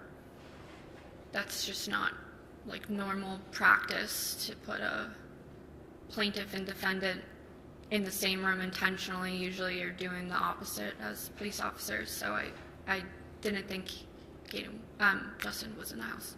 And the opposite being what? What's the opposite of what they did here? They let Justin in my house. So what's the normal procedure? Normal procedure is to separate people. It's like the first thing you do on any call where there's any sort of argument. You separate. Now, you've served restraining orders, you mentioned, right? Yes. Is there a provision in those orders for accessing property? I don't know about specific provisions. I can tell you like what I've done before on a call where there was a restraining order involved. I don't know if it's a provision or not, though. Okay, we'll move on from there. Okay. So you were going to go upstairs, Yes. and you had made that awful decision already? Yes. What was your state of mind about whether or not you wanted to involve any police officers in that? I didn't want to involve anybody. I was trying to get everybody away from me. Why didn't you want to involve any police officers in that? These police officers in particular? 'Cause I wanted to be alone so I could kill myself. I decided that I was going to take my own life. I didn't want to involve anybody else in that. I'll just... Did you go upstairs back and forth a couple times, or did you just go up there once? I think I went up I think I went up at least twice. The second time I went up, I was up there for a while. Do you remember who accompanied you on each of these trips? It was Officer Houston and Officer Noonan. Was that the first time or the second time? That was the second time. And was there a visit upstairs before that? Houston and Noonan visit? Yeah, I was trying to hand them things so they would go away. Where did that happen? That happened upstairs. So I was first in the room. You walk up, there's a landing. The room on the left is Caden's room. I went in there first and I put books in a car seat because Justin Struck didn't have the car seat. And I handed it, I don't even know who I handed it to one of them. And I said, "Can you bring this downstairs?" What happened after you said that? Somebody brought it downstairs and then they came back up. So you struck out in terms of what you testified to earlier? Yeah, I just kept trying to hand them things to make them go away. Meaning, what do you mean make them go away? Be more specific if you can. Like, What was the plan? I knew if I pulled out my firearm in front of a police officer, I would get shot. That was not my intention, and that's not what I did. I was trying to get them away from me, so that didn't happen. So they weren't put in that position, because I'm not dumb. I'm was a police officer, if someone takes out a gun in front of you, yes, that's a threat. Yes, that's somebody that you probably feel threatened from. So, but if you want to kill yourself, why not just let it happen that way? That's selfish. I would never do that. Even looking back now, like reflecting for 9 months, I think my decision to do it to myself was selfish to everybody who loves me, so I'll just leave it at that. I wanted to kill myself. Me and my gun, no one else involved. How many different times did you try to have the officers transport some stuff downstairs? Several. At some point, did Officer Houston leave the second floor? Yes. And that left who up there? Officer Noonan. So upstairs it was Officer Noonan and yourself. Yes. At some point, did you go across that landing to the other room? Yes. Tell us about that. I was on the floor packing more clothes in the duffel bag. In which room? My bedroom. Okay, When we walk up Hold on. the stairs to the right. Okay, so you finish up in the other room and you go to your room. Yes. All right. Tell us the circumstances of where do you go, where does Noonan go when you go into your bedroom? So nobody came into my bedroom with me. I was asked, I can't even say who exactly, like I don't know if Officer Houston had come back up at the time, but somebody asked me, who is that downstairs? And I said, I have no idea. And Let me ask you a little bit about that. What was your state of mind about you being asked that? What were you thinking about? I was like, I don't know. Did you hear anybody come in?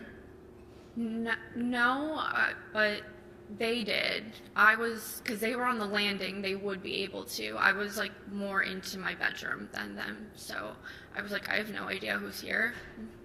Shouldn't you guys know? Okay. What happened next? Officer Houston walked down the stairs first. Officer Noonan followed him down several steps. Did that give you a chance to do anything? That was, I knew, my only chance to be alone with my firearm.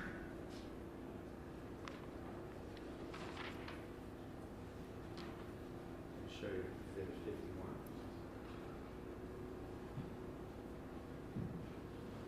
What's shown in Exhibit 51? That's my bedroom. That's the room on the top of the landing to the right. Where's the photographer standing in this picture? He's standing in the doorway. When you went to go get that firearm, was there anyone in your view in that landing? No. Was this after you saw Noonan depart? Yes. His back was turned towards me. He was following Officer Houston downstairs. Did he stay that way, or did he disappear from that scene? Well, he must have turned around at some point and walked back up the stairs because... You know how when you're near somebody that's going up and down stairs, you can hear going up and down stairs. Did you hear any particular number of steps? No, I'm certain I heard him and saw him walk down several steps. Okay. And how did that affect your state of mind at that very instant? I knew that was my moment. To do what? Kill myself. What did you do? So that shoebox was not on top of the green safe. At the time you were doing this?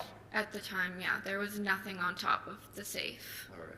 And you're referring, for the record, there's a orange-lined box in the picture? Yeah, it looks like... Is that what you're talking about? It looks like a shoebox, yeah. Yes. Mr. Brad, can you just give me a moment to catch up? Sure. Absolutely.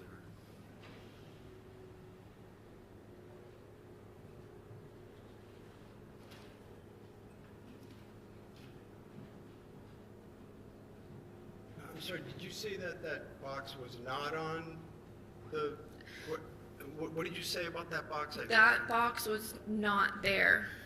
The top of that chest, I'm calling it a safe. It's a chest that locks. That's where I kept my firearms. The top of it, nothing was on it. So whatever was placed there after, that was not there before. Thank you. Ready to go, John? Yes. What about the chair? Is that how the chair was? The chair was turned the other way, because that was the chair I would rocket in. That was not facing that way. The back of the chair was up against the wall, I guess. So it's kind of like as you'd expect it to be in the room. Facing Yeah, I would need to pivot like this to be right. So it was probably moved. My room is small. And to get at your guns in there, you kind of have to flip up the top of that chest. Yes. Were you, where was your focus in terms of the firearm, the chest, whether Noonan's coming back? Where are you focused? I was just like, hurry up before somebody comes back. And what did you do? I grabbed the gun out of the chest. I put it up to my chest here. So what was going on with you putting it up to your chest? What was that all about? What do you mean when you say you put it up to Like you, I just you made a motion to your stomach area, right? Yeah, like I just grabbed it quickly. I bent over, grabbed it, put it here, took 2 steps backwards, and I don't want to make the motion of what I did because it's horrible. But I put the gun up to my head. Which hand did you use? My right hand. And where on your head did you put it? You can just describe it. My temple. Okay.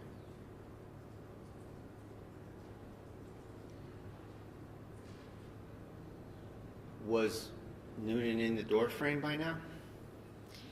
Not yet. He had just walked in, like when I pulled the trigger on myself, with the gun pointing towards my head. What happened when you pulled the trigger? He said, Kelsey, no. Kelsey, no. I pulled the trigger. I'm sorry, but I said fuck. What happened next? I got shot. How long after you said that did you get shot? I don't even think I got to the K in the word before I was shot. What would that feel like? What part? Getting shot in the chest. Hurt. Did the force of that bullet knock you in any particular direction? It knocked me backwards.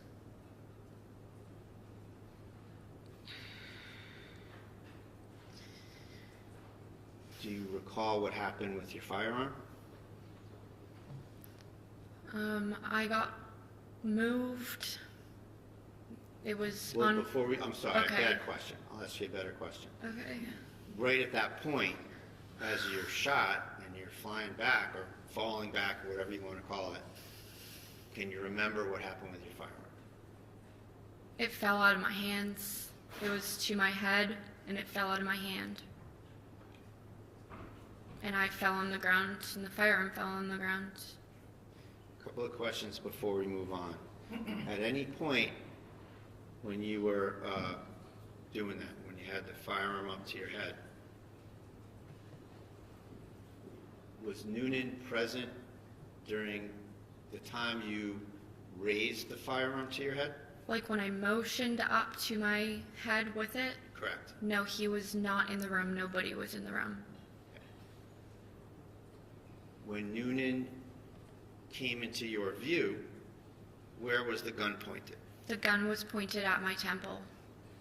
At any point, did you move the muzzle of that gun No. towards Noonan? No, never. Did you move it anywhere? No. Never. Did you ever intend to harm Noonan? Never.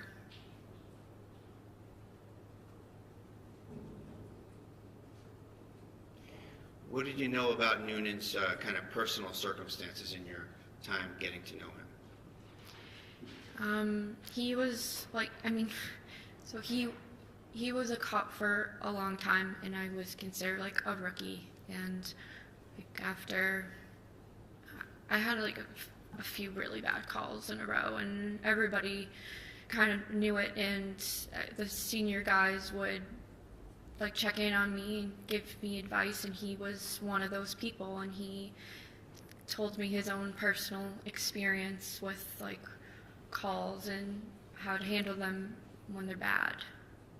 So, what was his family situation? I've met his wife. I knew he had a son just by like talking. Did you want to involve him in your tragedy? I didn't want to involve anybody. I wanted to take my own life. I never pointed the gun at a fellow police officer. It never happened. When you went onto the ground, what did Noonan do after he shot you? I thought he walked away, and Lieutenant Daly came over to me, and then I think Noonan walked back over to me, and like I couldn't say anything, really, but I couldn't breathe, and I think I was just like, why did you do that? I'm like, it hurts, and then I just wasn't able. Say that? I said, why? Like, why? And he was holding my hand. Officer Noonan was holding my hand. And I said, why? I was so confused. Why? Where was Daly? Daly was there. What was he doing? He was on the radio. I don't know what he said exactly on the radio. I'm assuming, like... So, you get shot, and you got shot in the chest, right? Yeah. Lower chest. After being shot, how did that affect your ability, I sound like a lawyer, but how did that affect your ability to perceive things and recollect things? I went into, like, a huge adrenaline shock. It didn't feel like normal pain. It almost felt like absent pain, but it felt like my entire body was burning, and I was completely alert, completely awake the whole time. I was speaking as much as I could. My lung was punctured, so that's why I was having trouble breathing, but other than that, I was very alert and aware of my surroundings. Where were you laying in the room? I was laying between my bed and the wall where the air conditioner is. Were your legs parallel to the foot of the bed or somewhere else? I think so. Yeah, I think that they were. Were you bleeding? Yes.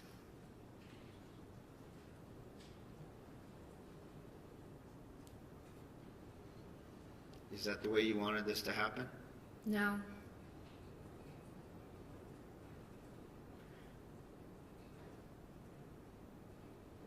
What do you remember next? The fire department got there fast. It felt really fast. They put me in like a bag. Like a sack? And like they were all tall guys, and I knew that my ceiling, you would bump your head if you're over like 5'10". So when they were carrying me down, I said, watch your heads. And they brought me outside, and I think when I was still in my house, one of the firefighters was trying to put oxygen on my face, and I was taking it off and just saying, I want to die, I want to die, I want to die. Did you make any apologies at any point? I think I said, I'm sorry, I tried to kill myself, I want to die. Like, I just didn't understand what just, like, I don't know what just happened. I tried to shoot myself, and then I got shot in the chest. Like, nothing really made, like, I was just in total disbelief and shock. Did you, at any point before you got taken out of there, did you hear Noonan saying anything about what happened? No. Did you see Houston yet? Houston, yes, he came in, and I think he put, like, medical, like, gauze on the wound. Somebody did. He had the medical bag. I remember that. Were you able to sort of perceive the first aid techniques they were administering to you? No, I wasn't paying attention to it. I was, like, trying to focus on breathing because it felt like I was choking. Like, it felt like I was drowning. So they bring you downstairs, and at what point in the trip downstairs and out of the house were you trying to take off the mask? I think the whole time. And when I was in the ambulance, I said to everybody, I'm a fucking idiot. I just tried to kill myself with an unloaded gun. I'm a fucking idiot. And then I said that to everybody. I said that to the hospital staff. I said that to all the firefighters. I probably said that when I was laying on the ground. Those were the words I just kept repeating. What were they doing to you in the ambulance before the ambulance departed in terms of working on you? They were working on getting a med flight. I had to get a blood transfusion. I finally agreed to keep the oxygen mask on my face, and they were doing my vitals and just trying to keep me stable before I was going to be transported to the hospital. What hospital did you go to? I was flown by med flight to Massachusetts General Hospital in Boston. So by helicopter? Yes. And then when you were in the helicopter, was there anybody that you knew in the helicopter? No, when I was in the ambulance, I was holding on to firefighter Smirtelny's hand. And can you spell that for the court? It's a funny spelling. Why don't you spell that, if you can? His first name's Kevin. And is it, let me take a crack at that. Is it Smirtelny? Yeah, I think you're right. Okay. And did he go in the helicopter? No, he was holding my hand the whole time I was in the ambulance and comforting me, and I asked if he could go in the helicopter. I didn't want to let go of his hand. I asked, can you come in the helicopter with me? And he said, I can't, no one can. Okay. So you get in the helicopter, you're getting transported to Mass General, is it? Yes. Now, was there another problem with the oxygen in the helicopter? It either like ran out or it shut off, and when you're in a med flight, you're laying down and there's a person flying the helicopter next to you, and I just like tapped him and like gestured. It felt like I was drowning again. Felt like I was choking I couldn't get a breath. So I just told him, like, I couldn't talk, but I gestured like to the oxygen that was above me. It wasn't working. I think they had switched the tank or something, or turned it back on. Something happened, but my oxygen got shut off in the helicopter, and they had to fix it. Was that indicative of maybe some kind of a change of heart about whether you wanted to die? Yeah, I think so. It's hard to say in those exact moments because it took a lot of healing from the moment I decided to make a suicide attempt to now to be healed mentally. So I don't know what my exact thoughts were in that moment. But I know when I got to the hospital, I said, I'm a fucking idiot. I tried to kill myself with an unloaded gun. How could I be so stupid? What was the length of time that you were at Mass General? Like the length from when I was admitted to discharge, it was 53 days. And how many operations have you had? I've had 5. And what were the kind of the main issues that the... Objection to the relevance at this point. Relevance? Just the circumstances, Your Honor, of what happened to her. Sustained. May I have a moment, please, Your Honor? Yes. Take your time.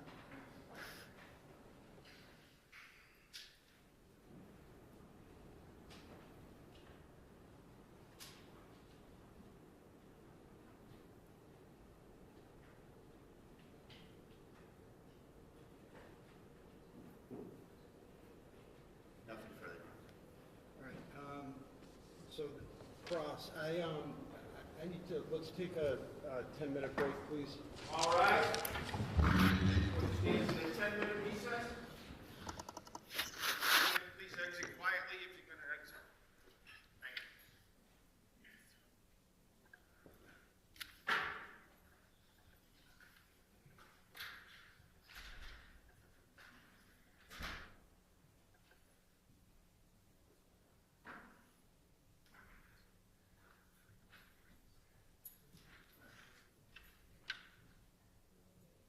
Take a nice break.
was muted. No, Yeah. Okay. Monday and Tuesday.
We're back in session, you may proceed. Your Honor, we're back on record in the Kelsey Fitzsimmons matter. All counsel and the defendant are present. Okay, Ms. Fitzsimmons, you may resume the stand. I think we're ready for cross, right?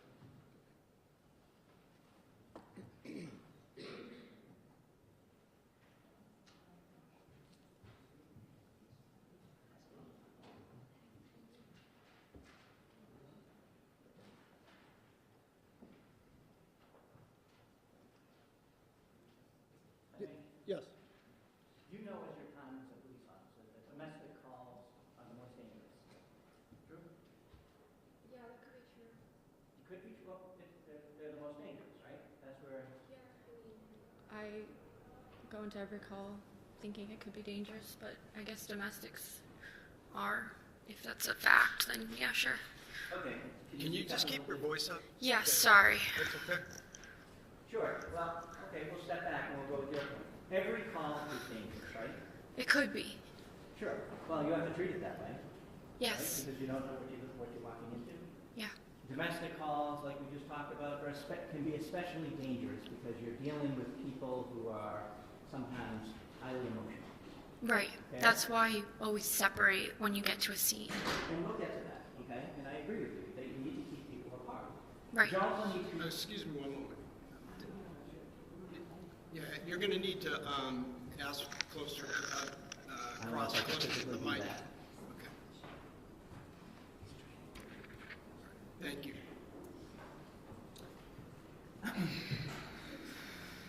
When you walk into a domestic situation, whether it's a restraining order that you're serving, whether it's a call for some sort of domestic violence, right? You walk in there with a heightened sense of awareness. Is that fair to say? As a police officer, you always have a higher sense of awareness. Okay. But domestics are kind of a different animal, right? Yeah, I guess so. Okay. And because emotions are involved, true? Yes. And sometimes the opposite of love isn't hate, it's anger, and things can go in 9 different directions in a minute. Is that fair to say? Sure. When you're dealing with someone who you know has a mental health past, it can be even more volatile, correct? Volatile. Yes. I wouldn't use that word as it pertains to mental health, sir, respectfully. There is as a police officer, there is a heightened sense of awareness, right? You're taking all the information in. In every call, yes, Sure. yeah. Well, domestic violence call in particular. You don't agree with me? No, I do. I agree with you on every call. A heightened sense of awareness is key to being a police officer. So domestic, car accident, anything. We go to work in a bulletproof vest. Exactly, that's my point. Yeah, we have And so, to. When you go to a domestic call, you try to separate people, right? Yes. Because if they come together or you can see each other sometimes, bad things can happen. Right? Yes. And so when you walk into a domestic violence situation, or any situation, right? Your first order of business is to keep everybody safe. Fair to say? Yes. The people who called, right? Yes. Yourself. Yes. If you have a partner, your partner. Yep, the other officers, yep. If there are family members there, you want to keep them safe. True? Yes, police officer, your job is to keep everyone, including yourself, safe.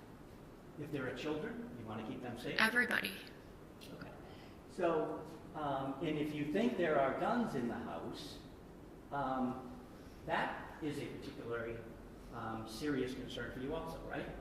Yes. For your safety, Yes. for your partner's safety, Yes. for the children's safety, for everybody, right? For everybody. And you know that, correct? I know that. And so you know when you walk into a scene, when you think there may be some mental health issues, that there may be some weapons, that you don't take your eyes off anybody, correct? Yes. Okay. So you don't let someone walk into a room by themselves, right? You shouldn't know. You should have, I think with Officer Houston, you should be in their pocket, right? I'm not familiar with that phrase. Did he say that? He did. Okay. Well, if you're not familiar, you should be right near him, right? Yes. Because at any point, someone could grab a weapon, True. use a weapon, True. and especially when there's a heightened sense of volatility on some of these calls, right? Yes. And you know that as a police officer, correct? Yes. And that's just kind of common sense anyway, right? Yes. And you've been trained on that. Yes. And so you don't take your eyes off any of the parties, true? True. Right. You don't leave them alone. True. That's what you're trained to do, that's what you're supposed to do, and that's pretty much common sense of what you do. That's what you're supposed to do, yes. Right, okay. We agree on that. We do. Now, if there is you are a police officer, so you know other divisions of the forces, correct? Like SWAT. You understand what SWAT is, right? I was a very new police officer. I was only on for about 2 years. I'm not familiar with SWAT. I know it a little bit. Okay, so we'll talk about what you know. Okay. SWAT is like a special weapons tactical team. Yeah, I know that. I don't know exactly what their job functions are or what they do. You do understand that they respond to highly volatile situations that are dangerous, true? Yes. Okay. If there is a weapon involved, somebody's barricaded, there's an active shooter, they respond. Correct? Yeah, they go to everything that's bad. Okay. Because they're highly trained to deal with those situations, true? True. Okay. They're the ones who see guns all the time, see violence all the time, and have to react to a weapon. True? True. Okay. Because not every call involves a weapon. Some of them are, like you said, car accidents. True? Every call is very different. Yeah. And so, but those guys are trained and picked because they deal with that stuff well. True? I don't know how they're picked or trained. I know nothing about their training or the process of becoming on SWAT. Okay, but you know to call them if something happens. That wouldn't be my job, but my supervisors. But yes, we can agree to that. Yes, Okay. they get called to bad things. I know this. They get called to bad things and have to deal with bad things. Yes. And you know that as a police officer, you need to qualify and get trained in order to do certain things. If you're on, like a domestic violence officer may have to be trained in domestic violence to be in a unit like that. True? Yeah, I mean, we didn't have that on my department, but I have heard of that on other departments. Like a domestic violence detective would probably be trained more in that sense. Right, so there's sometimes specialties Yes. that people focus on that Yeah. people are prepared to deal with better than other people. True? Yes.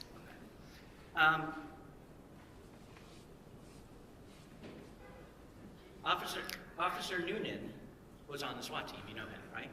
You know that. I know that now. Okay. You knew he started in Andover. That's where he began his career. I knew he started in North Andover. Sorry, North Andover. And then he went to Lawrence. Yes. And Lawrence is really a different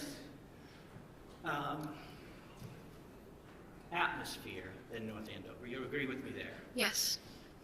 North Andover is... North Andover does get the flood in of Lawrence, Sure, though. there's some crossover. Yes. Right, but you know what that crossover is. Yes. True? True. It's, and not to disparage any community, right?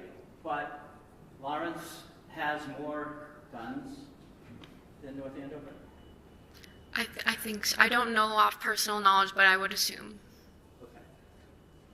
They have more gangs. Yes, that I do know, yes. They have more drugs. Yes. They have more violence. Yes. They have more need for people who can deal with that stuff, correct? Yes. Okay. And you know that Officer Noonan worked in Lawrence for years. I did know that, yes. Okay, you did know that, right? Yeah, I did. And then he came back. Did you say you were on the job or not on the job when he came back? I was already on the job when he came back. Okay. And you know he came back from Lawrence, right? And when he came back from Lawrence, it was really, he was the most experienced person on the force at this point, right? From what he had been through? I didn't know his experiences. Okay, you knew that he was... I honestly thought I looked at my lieutenants as that Well, for me. Officer Noonan, back when you were on the job, you looked up to him.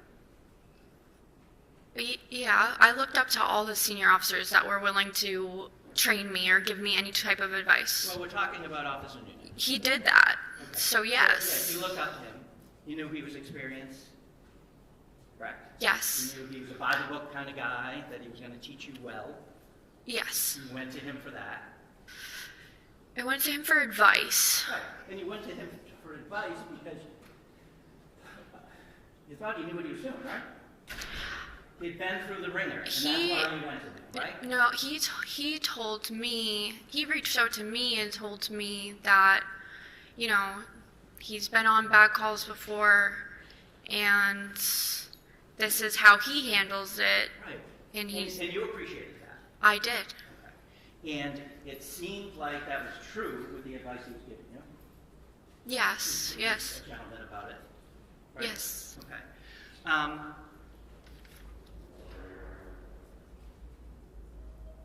Justin's a different story in your life, correct? Justin,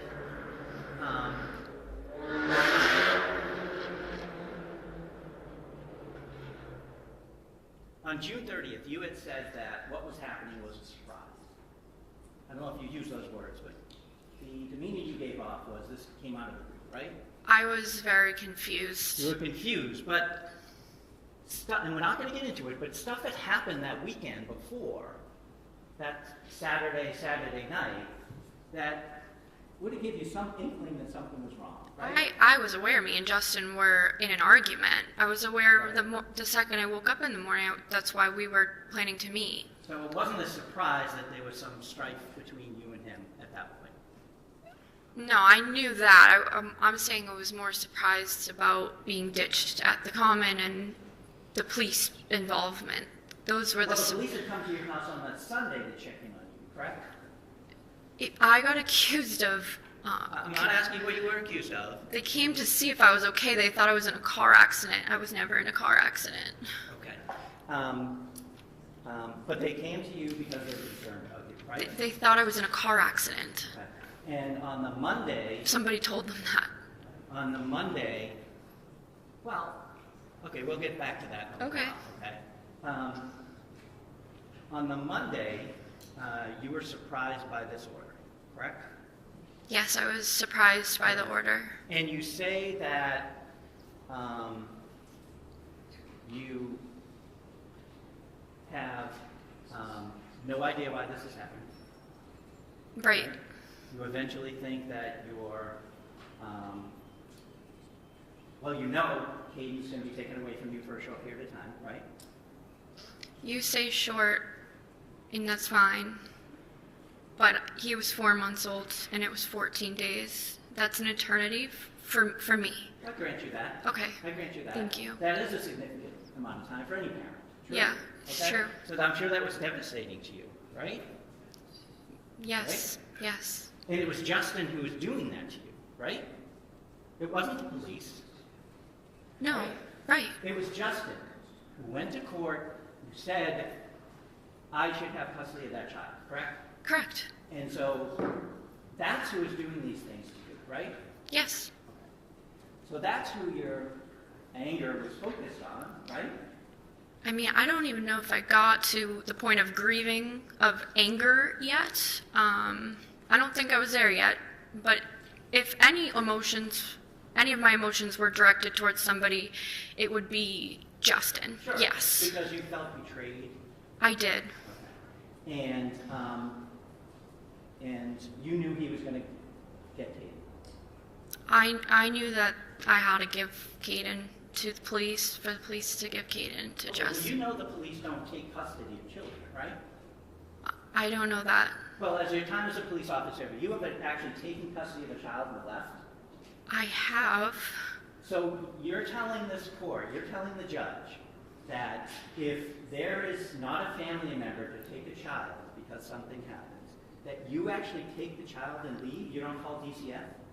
Well, you always file a 51A after Sure. the fact. And then they come to the home and they take it, right? So I guess the call I went on was different. I did end up taking the juvenile in my police car. I drove her to the police station where she met with family members. Okay, so how old was this person? She was maybe 12. Okay, well, we're talking about infants, right? You wouldn't transport an infant. No, I guess. So, Counsel's testifying about facts that are not evidence, they're not proven. They're sort of being suggested as if they're gospel, which might mislead the witness. Okay. So, overruled, but Mr. Gubitosi, can you just allow Ms. Fitzsimmons to complete her answer? And like all witnesses, I don't want you folks speaking over one another. of course. Thank you. So you agree with me that DCF would typically come and get an infant, right? Yes, I've never personally had a call with.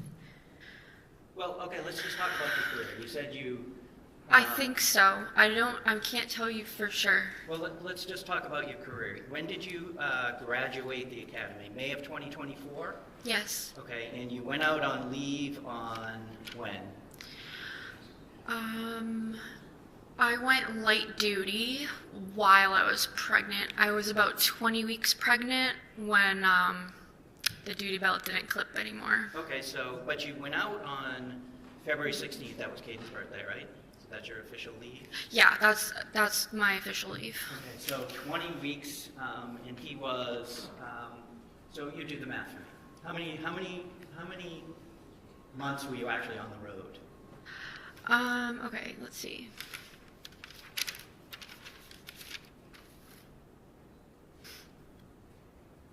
So like 7 months, and then I was late duty. So I graduated the police academy in May of 2024, and I went out on maternity leave February 16th of 2025. So you're actually just on the road for 7 months? Light duty, you're not on the road because, I mean, you're pregnant. Understood. Yeah. Understood. And that was your choice to stay in the station and work that way, right? Yes. Okay. But you were actually on the road, going to calls, doing the dirty work as a police officer, just for 7 months, right? Yes. Now, I'm going to jump back to June 30th at the house after the police come, right? You called your mom. You asked to do that, and they let you do that, right? There's no prohibition. You're talking about after the police? Yes, after the police arrived. Yes, I called my mom. Okay. And she came? Yes. Okay. She came. Now, you called her your best friend, right? My mom is. Your best friend, right? And so you could have talked to her, correct? Yes. When Justin arrived, you knew he came in the house, right? You heard him. No. You didn't hear him come in the house? No. You knew he was coming to get the baby. I never expected a police officer to allow the victim or plaintiff in a case to enter the home where the defendant is. Well, you knew he was getting the child, correct? Yeah, but I thought that I passed Kaden off to walk outside. I never thought, or I never knew Justin was in my home. You knew he was coming to the house? I thought they would do it at the school, but yes, I mean, I knew he was going to be in the vicinity. I never expected or knew he walked through my front door. When you went upstairs, and we'll talk about that green chest you called it, correct? Yes. Was it locked? No. Okay, you could just flip it open. Yes. When you claimed you pulled the trigger, it clicked. It did. It was not around in the chamber. Correct. There was a full magazine in it, right? I think so. Okay. Yeah. Well, you used that gun to go shooting on Friday, true? That is true. That's why I didn't chamber around, thank God. And when you're doing shooting, were you qualifying? What were you doing on that Friday? We have a qualification, yeah. Okay, so you had to do that, right? Yeah, because... And when you're shooting for qualifying, when you're at the range, how do you hold your pistol?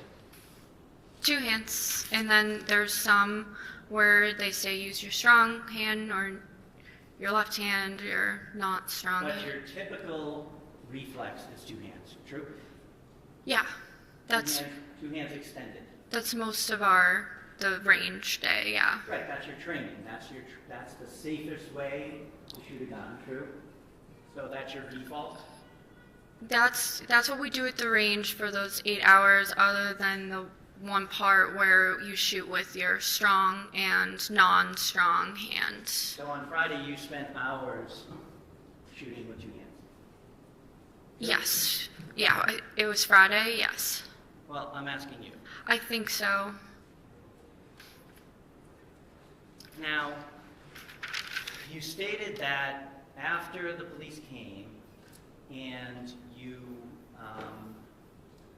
were starting to process things, true? Yes. And it took a bit for you to process things, about your life unraveling, if you will, true? Yeah, as I was packing things, it just started to hit me, like, this is going, this is going, this is going. Just, as I was walking around the house, I just was like... All those things are going, and it's all because of what Justin did.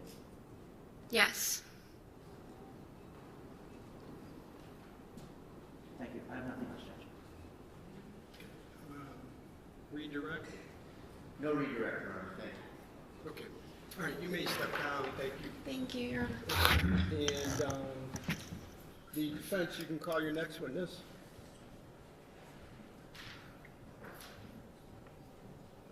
Your Honor, the defense. Okay. Aside from Aside from what? the view. Okay.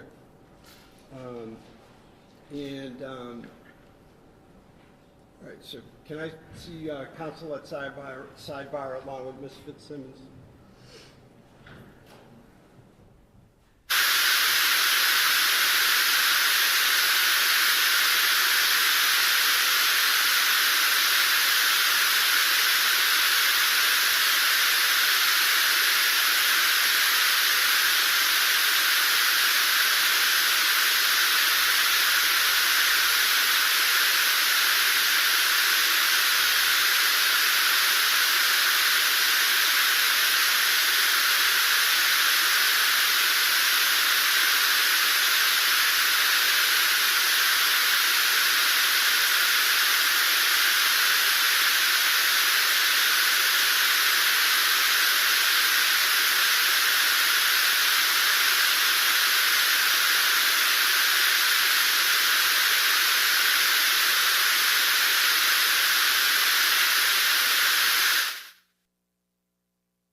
So, you know what, a couple of things that we discussed at sidebar. First, I just want to make sure that procedurally we're as precise as we need to be. So technically, the defense hasn't rested because we have the issue of the view. We're going to, as we discussed at sidebar, what I'd like to do is break until 2. At 2, I'd like a definitive answer on whether the defense still seeks to have me view the location, number one. Number two, I'd like to conduct that charge conference that we spoke of, and 3, leave with a schedule as to, definitive schedule as to what will happen tomorrow, which the hope would be that you folks do your closings and I begin my deliberations. All right, so let's reconvene. That will give you enough time, Mr. Yes, Judge, thank you very much. All right, okay. So we will stand in recess until 1 o'clock. Thank you. All rise. Court stands in a lunch recess. Let's go hit the conference room, guys. My phone over there.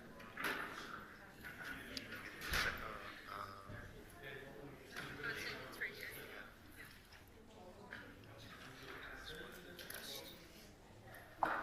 Mormons is the one where Let's talk down there. one of the best.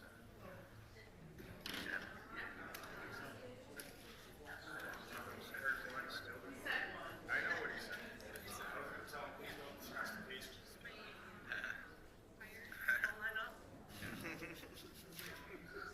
Will you take me? Get your ass back to Boston. I know this. Right.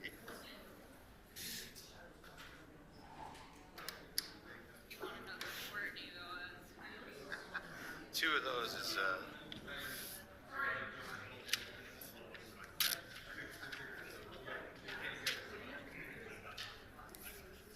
Take a peek at an exhibit.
Good afternoon, Your Honor. We're back on record on the Kelsey Fitzsimmons matter. All counsel and the defendant are present. Okay. All right. So I guess let's start with the view. Mr. Bradel, is the defense still seeking a view? Your Honor, I don't believe we're going to seek a view, just a contingent on. I just wanted to submit to the court and I hope I say this right. It's an agreed chalk of the upstairs, and we put in pen just which room is which. Okay. And we were going to just submit that as a chalk, Your Honor. Okay. So as a chalk. So. And I believe it's agreed. In other words, Jesus, man, I'm tongue-tied. Is what you're saying that I shouldn't take these measurements for the truth or something? What is? Traditionally using a chalk, the witness can talk about it and refer to it, and the court has it for whatever Your Honor's weight you want to give it as the fact finder. And I think what we're saying is that we all trust the court to take it for what it is, which is and I'll tell you a little bit about what it is, Judge. It's an MLS listing, and on the bottom it says the statement on the bottom is part of the exhibit, and you can take it for what you will. Okay, Commonwealth, what's your position on this? That's fine with the caveat, small writing at the bottom, if you can read it. Small writing. You're talking about these square footages? No, I'm not talking about at the bottom, there's text on the bottom of the bottom line. Not in the diagram itself, below. Yeah, the floor plan created by? Yes, if you keep reading that. Okay, I see. Measurements deemed highly reliable but not guaranteed. All right. So why don't we just strike that? And no, I like that. Oh, you like that? And then if it can be an agreed exhibit, I have no problem with it. That's fine. Okay, you like that. And I apologize. I'm losing steam. So I just all right. So you want to keep that in? We'll just mark it as a chalk. So why don't we do this? And you want the version that says baby's room, KF's room? Yes, please. Okay.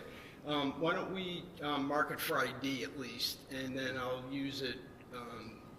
But this is helpful, and frankly, I think it's more helpful than a view, because from my understanding from speaking to you folks at Sidebar, that room is going to look nothing like it did. We agree. The bedroom. So we're gonna waive the view motion, Judge, and I appreciate all your consideration you gave it, and we're gonna rest. Okay. So let Mr. H somewhere. All right. So Mr. Royan, that's Exhibit H is the floor plan chalk. And I'm going to deem the motion for view withdrawn. Yes, thank you. And the defense rests. Does the Commonwealth seek to present any rebuttal evidence? Okay, so the Commonwealth rests. Let's talk about, all right, so I'll take care of that. Judge, if I may, just for the record, I Sure. renew my motion for required finding. Otherwise, if we get into this conference, I'll probably forget later, so Okay. I just want to do that now. Waiving argument, thank you. And I'm sorry, what was the last part? No argument, just Okay. relying on the paper again. All right, so the oral motion for required finding at the close of all the evidence is denied. Thank you. All right, let's talk about let's conduct a charge conference, I guess.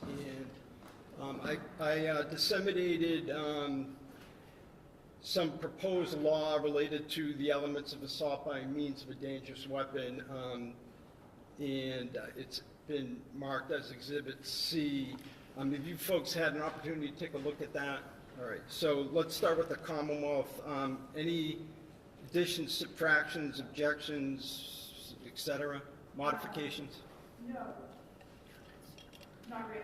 I just want, and I'm sure that Your Honor is aware, which is, I don't necessarily see it in writing, that an assault can be committed in either either of two ways? I just wanted to be clear that the Commonwealth need only prove one of the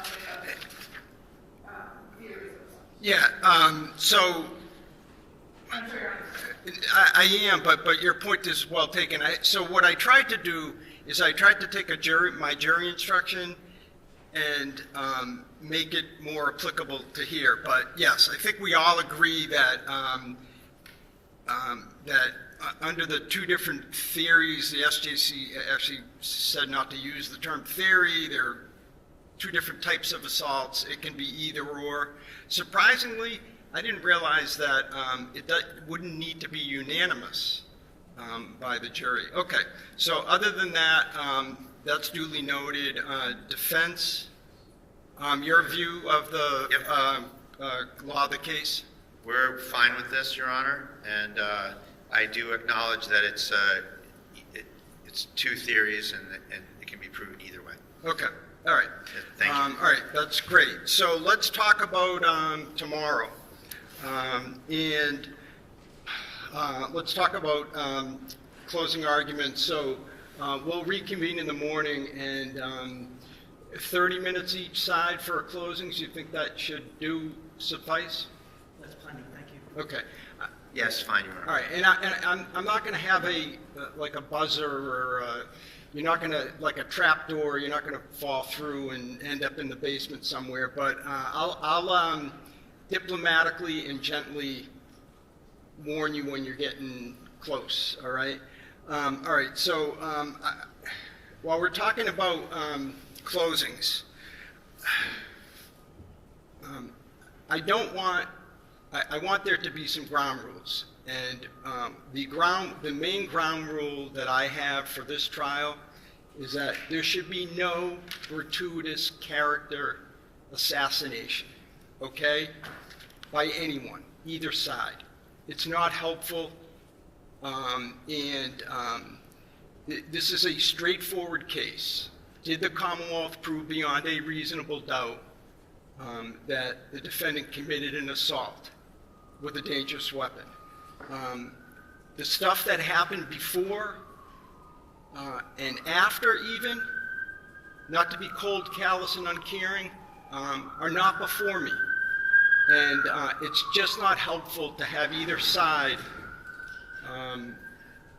throw in gratuitous comments about someone's character. Obviously, you'll argue credibility, believability, but I expect you to stay within the bounds of what would be expected at any trial. After the closings, you'll just meet. We'll stay on the record, and you folks will just note your contentment with the exhibits. I think, is there 100 of them? Let me see, 98. 98, okay. So the 98 exhibits will come up along with, you'll send up as well, Mr. Bruin, Exhibit C, which is the law, and Exhibit, I've already, H, which is the floor plan. So they'll be just like in a jury trial. After you folks have noted your contentment, our court officer will bring it up to me, them up to me, and I will deliberate. I have no idea how long or short of a period of time that it will take me. What my plan would be is, so let's say that I begin deliberations at 10:30. What I likely would tell you at that point is, let's plan on reconvening at 2 tomorrow afternoon, and then I will let Mr. Ruane know if that target is going to be successful or not. I obviously am going to take as much time as I need to reach a verdict, so it may be Friday morning or something, so you folks should make yourselves available. As I said, I intend to announce my verdict here in open court and give some explanation as to why I reached the verdict that I reached, okay? Anything else? see if there's anything else in my. No, thank you. Defense? What time did you want to reconvene in the morning, Your Honor? I'd like to start at 9 and. Okay, sure. Is that doable for everyone? Okay, oh, and I also meant to, this may be obvious, but, so the sequestration order is done now, is vacated, okay? So. Thank you, we were gonna ask folks that were subject to the sequestration order, are no longer subject to it, can come in and watch the closings or, et cetera. All right? All right. Thank you. We'll stand in recess. All rise. Which stands in recess. Tomorrow, 9 a.m. Make your way out of the courtroom. Thank you. So proud of you. Great.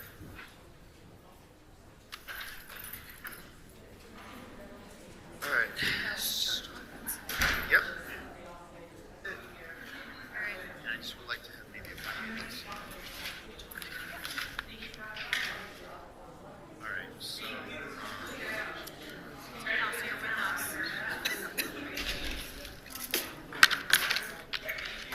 So Martha, I'm gonna.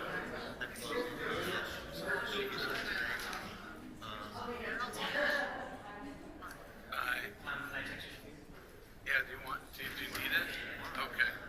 Yeah. I did. Yes. Thank you for reminding me. I always.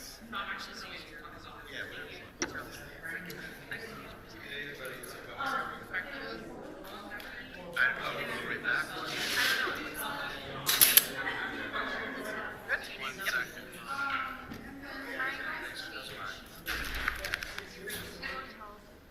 Did you bring clothes? No, but they told me I'm allowed to drive back.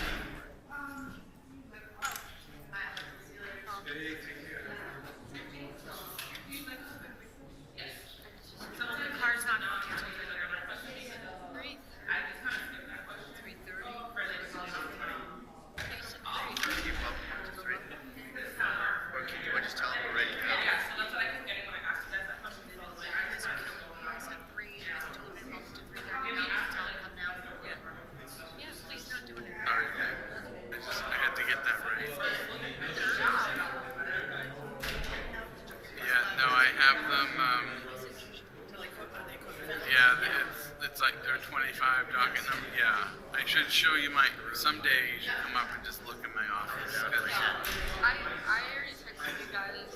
Yes, and confirm that the interpreter, because I ordered an interpreter, but we need to confirm the interpreter, but confirm that I ordered it. At some point I'll be down.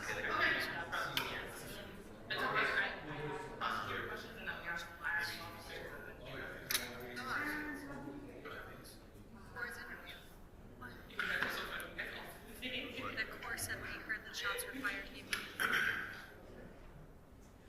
that was in his interview with CIC. Probably not.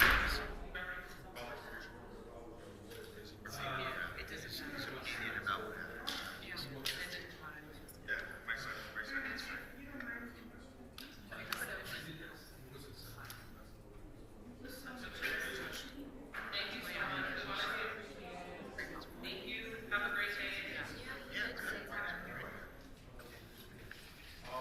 That's a little rough when it's a fiction to say that, oh, that's just a car. Thank you so much, too. Full-time lawyer terminology, right?